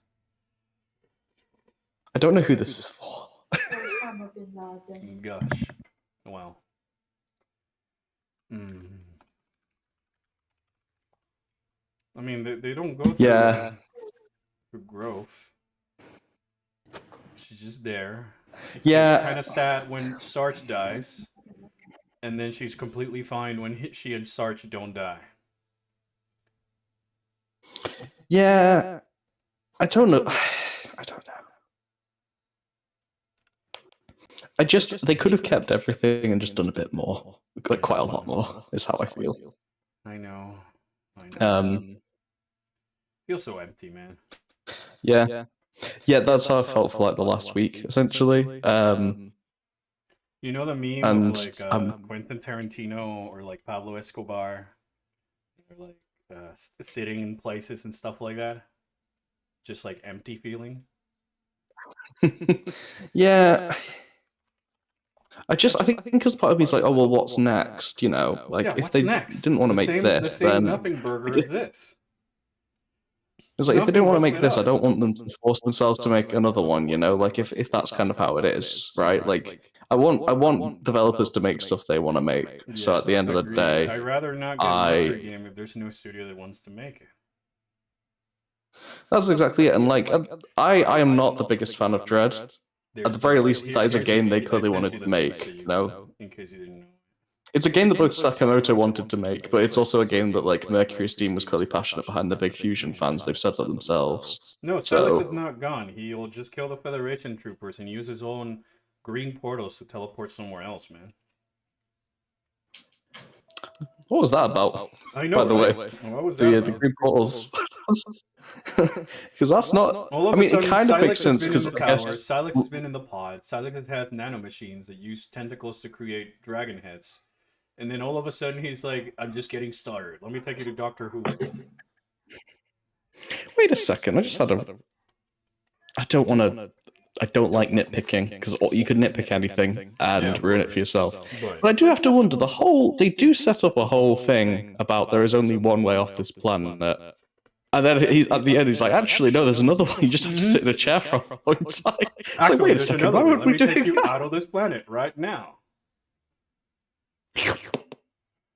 Yeah. And then Samus is able to like leave the portal because like at least even in Echoes, like when you defeat Dark Samus, right? You leave the portal that it's in that room for the seeker missiles. So when you collect that halfway in the game, you kind of you see this dark portal that's always open. So when at the end of the game, Samus is trying to run away from the X-Parasites, the Ying, and the Phazon explodes, there's the portal. So like you know that it's there. Yeah. I'm not going to pretend like all Metroid Prime lore makes sense. There's some of it that's just Exactly. genuinely No, yeah, unresolved there's- and I there's- don't like. But Not they drawing your at least- attention to at it. least they're trying to I realized put it effort 4 in years telling later. this story. No, not like a week later. Like I realized it like thinking about it like two or 3 years later, not like a week later. Yeah. So I think the main example is the fact that the Metroid Prime itself is like a complete canonical mess, and it's ironically, despite being the title, makes no sense not to watch it. You had a whole video on it, Yeah, I know. where I was hoping, oh, I hope he comes up with the answer, and even you were like, listen, I know they changed the lore in the European version, I know that they expanded on it in Corruption. This is the only way it and makes and sense it's to just, me. and it's worse. Yeah, and even then, it's like we have to really squeeze it. It's like, it's just because it was a cool name. It's Yeah. the only. I mean, I major thought it was plot simpler hole if you with just it. call it the Metroid Prime because the Chozo found it, and Metroid in the Chozo language means like ultimate warrior. So calling it the Metroid Yes, Prime actually, no, says a yeah. lot. They saw it as the Apex. I like that actually. That's my favorite explanation. It's the only that's one I been my can go theory. with. It's not like an actual Metroid. They just gave it that Metroid name, and that's why it's just whatever the Leviathan babies that you destroy after their guardians eventually grow and mutate, and as you see in Phase with their corpses on the floor. But you know. Do you want to hear one of my biggest gripes with Dread that probably no one else has? No, because we're talking about Prime 4 what's- right now. Okay, I was just gonna say, what's the Chozo word for warrior in Dread? I don't remember. It's Rahama, which has nothing to do with Metroid. Why didn't Well, they make that connection? Okay, Anyway, because Metroid means ultimate warrior, not warrior. There's a big difference. yeah, but Also, I thought it'd be like a compound. Like you have Roid, and then you have Mathroid. Also, So you know. titles. Dead weight. At least that makes way more sense than all the things that we said. So I know you dislike Dread, but come on, man. Look at. Oh, I this. don't dislike Dread. Dread's good. Dread's a great game. Dread's genuinely a really good game. Everything that like I complain about is trivial. Especially, I especially feel that way now. All right, well, So I gotta call it a stream here because if not, I feel like you and I can rant over this forever. When I got a few things. To yeah, as I was watching, I was like, oh my gosh, now that I'm watching it back, there's a ton of things I could say that I can't even like put into like written words Yeah. because it's just too much. But like now I've kind of forgot most of it because I think Well, it's death by 1,000 cuts, but also it doesn't matter because actually 3 massive blade strokes of linear corridors with nothing in them will do it for you. yeah, So- exactly. when there's like Yeah. just hallways, there's not even like the rooms like in Fendrana's Edge where you have to like jump around and deal with the aerial troopers trying to get you and shit like that. It just mixes it up. It keeps things interesting. You remember previous areas. Oh no, I remember the one last thing I wanted to say. You know how linear the Great Mines was? Mm-hmm. When I was doing 100%, I cannot believe this. When I was doing 100% item collection, there is an item next to one of those holes. And I was in the middle of like scanning. I think you have to rip something off. So I was in the middle of scanning it so I could rip it off with the lasso. A Griever came up the wall, flying, kicked me into the hole, and I had to go down the rest of that linear section to go up the elevator and then redo it all over again. Oh my god! Just walk. Because it's so because it's linear, so I had to go through the rest of the area. It's a circle with no quick ways to get out. Yeah, I was like, there must be a shortcut It's now just that I have like, some like. when I see power people bombs, give but this game like the 7 out of 10, which is something that would probably equate more to like other M or stuff like that. Like, it's really for me like, all right, I have to really shut down my brain and try harder, shut down my brain to enjoy what I'm playing, because I'm just not having. It looks pretty. It plays well. It works, but no sense of progression. No Samus is a nuke by the end of the game. Power bombs don't even feel strong. There's nothing for you to power bomb even, because you just get the Omega Griever, and it's like, all right, now you can collect more of the green energies and stuff like that. They even give you super missiles in an area where you're discouraged from using super missiles, which is try and wrap your head around that. Yeah, I got stuck at the. Basically, what happened with me with that is I literally got those missiles. Then I went to sleep, and then I couldn't play it the next day. I came back, and I'd forgotten I got them because they only make you use them to get out of the room, and then you don't keep using them. So then when I got power bombs, I assumed, oh, I'm using these to get out now, right? So then when they hit me with a door that's like it needs a big blast, I was like, why isn't this working? I think the problem is that they put the super missile right next to the power bomb rather than making the super missile like something you get in Ice Belt. So that way you have enough time you should have gotten use like the super missiles and other destructible things. Before you get the power. You should have gotten it. You should have gotten it in the second tower of Vault Forge, because they make you do a ton of combat when you have no combat options. You either shoot missiles or you shoot charge beams. I guess you could. You can technically do the psychic bombs. Yeah. Yeah, exactly. You can use the psychic bombs, and you can knock some of them out of the air, like the teleporty guy. Yeah, you can do that and like stun him for a bit. But like, come on, give me like another option if you're gonna make like a combat 6 combat rooms in a row. You know, let me do a second thing.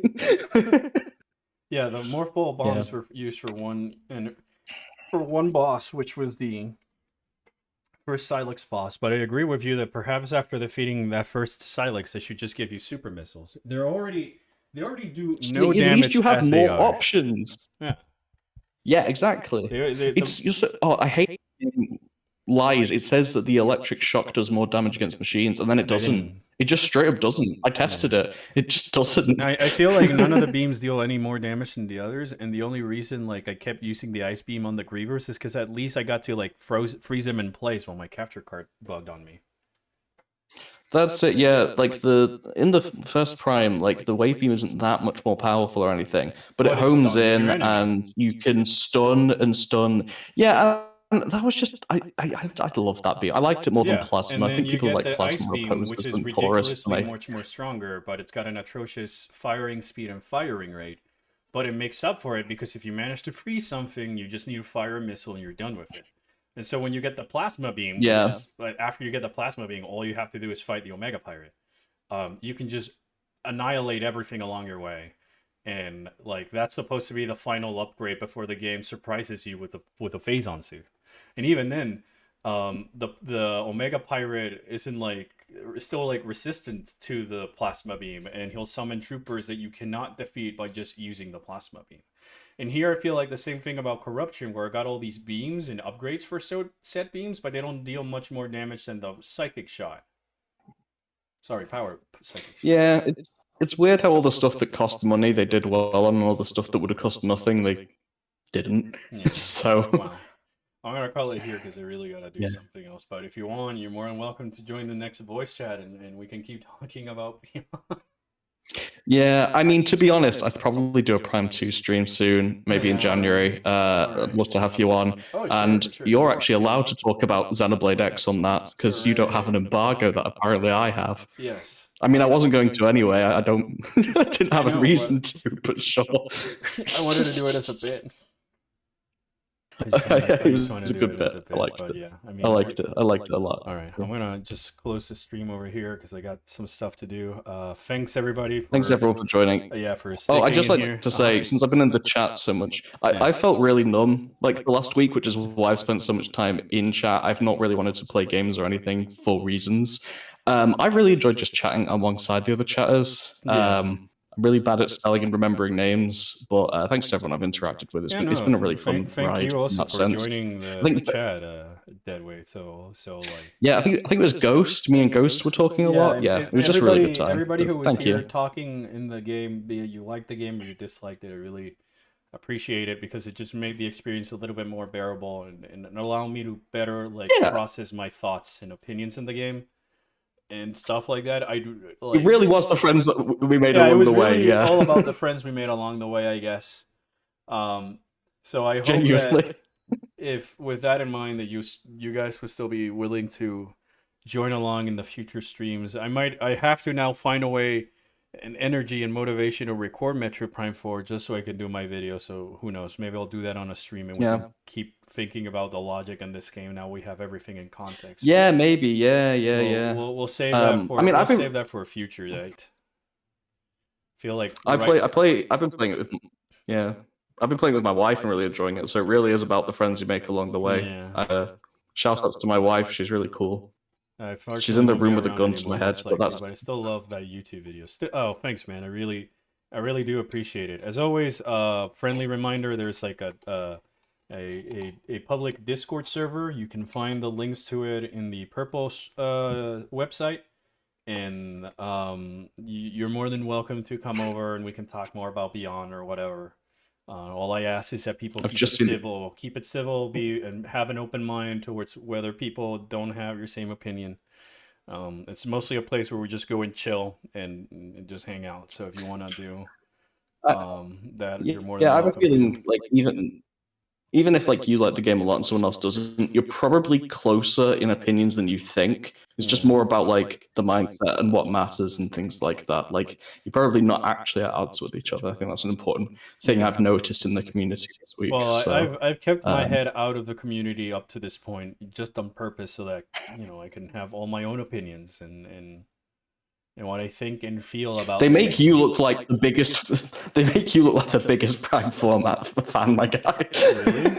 Wow.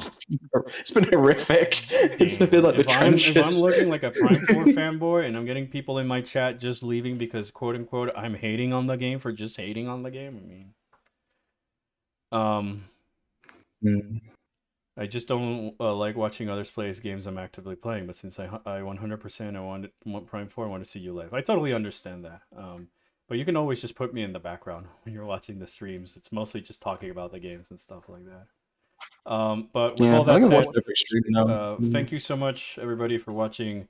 Really appreciate having you guys all around here. I hope that everybody has a good rest of your weekend and day or night. And I'll catch you guys next time. Take care.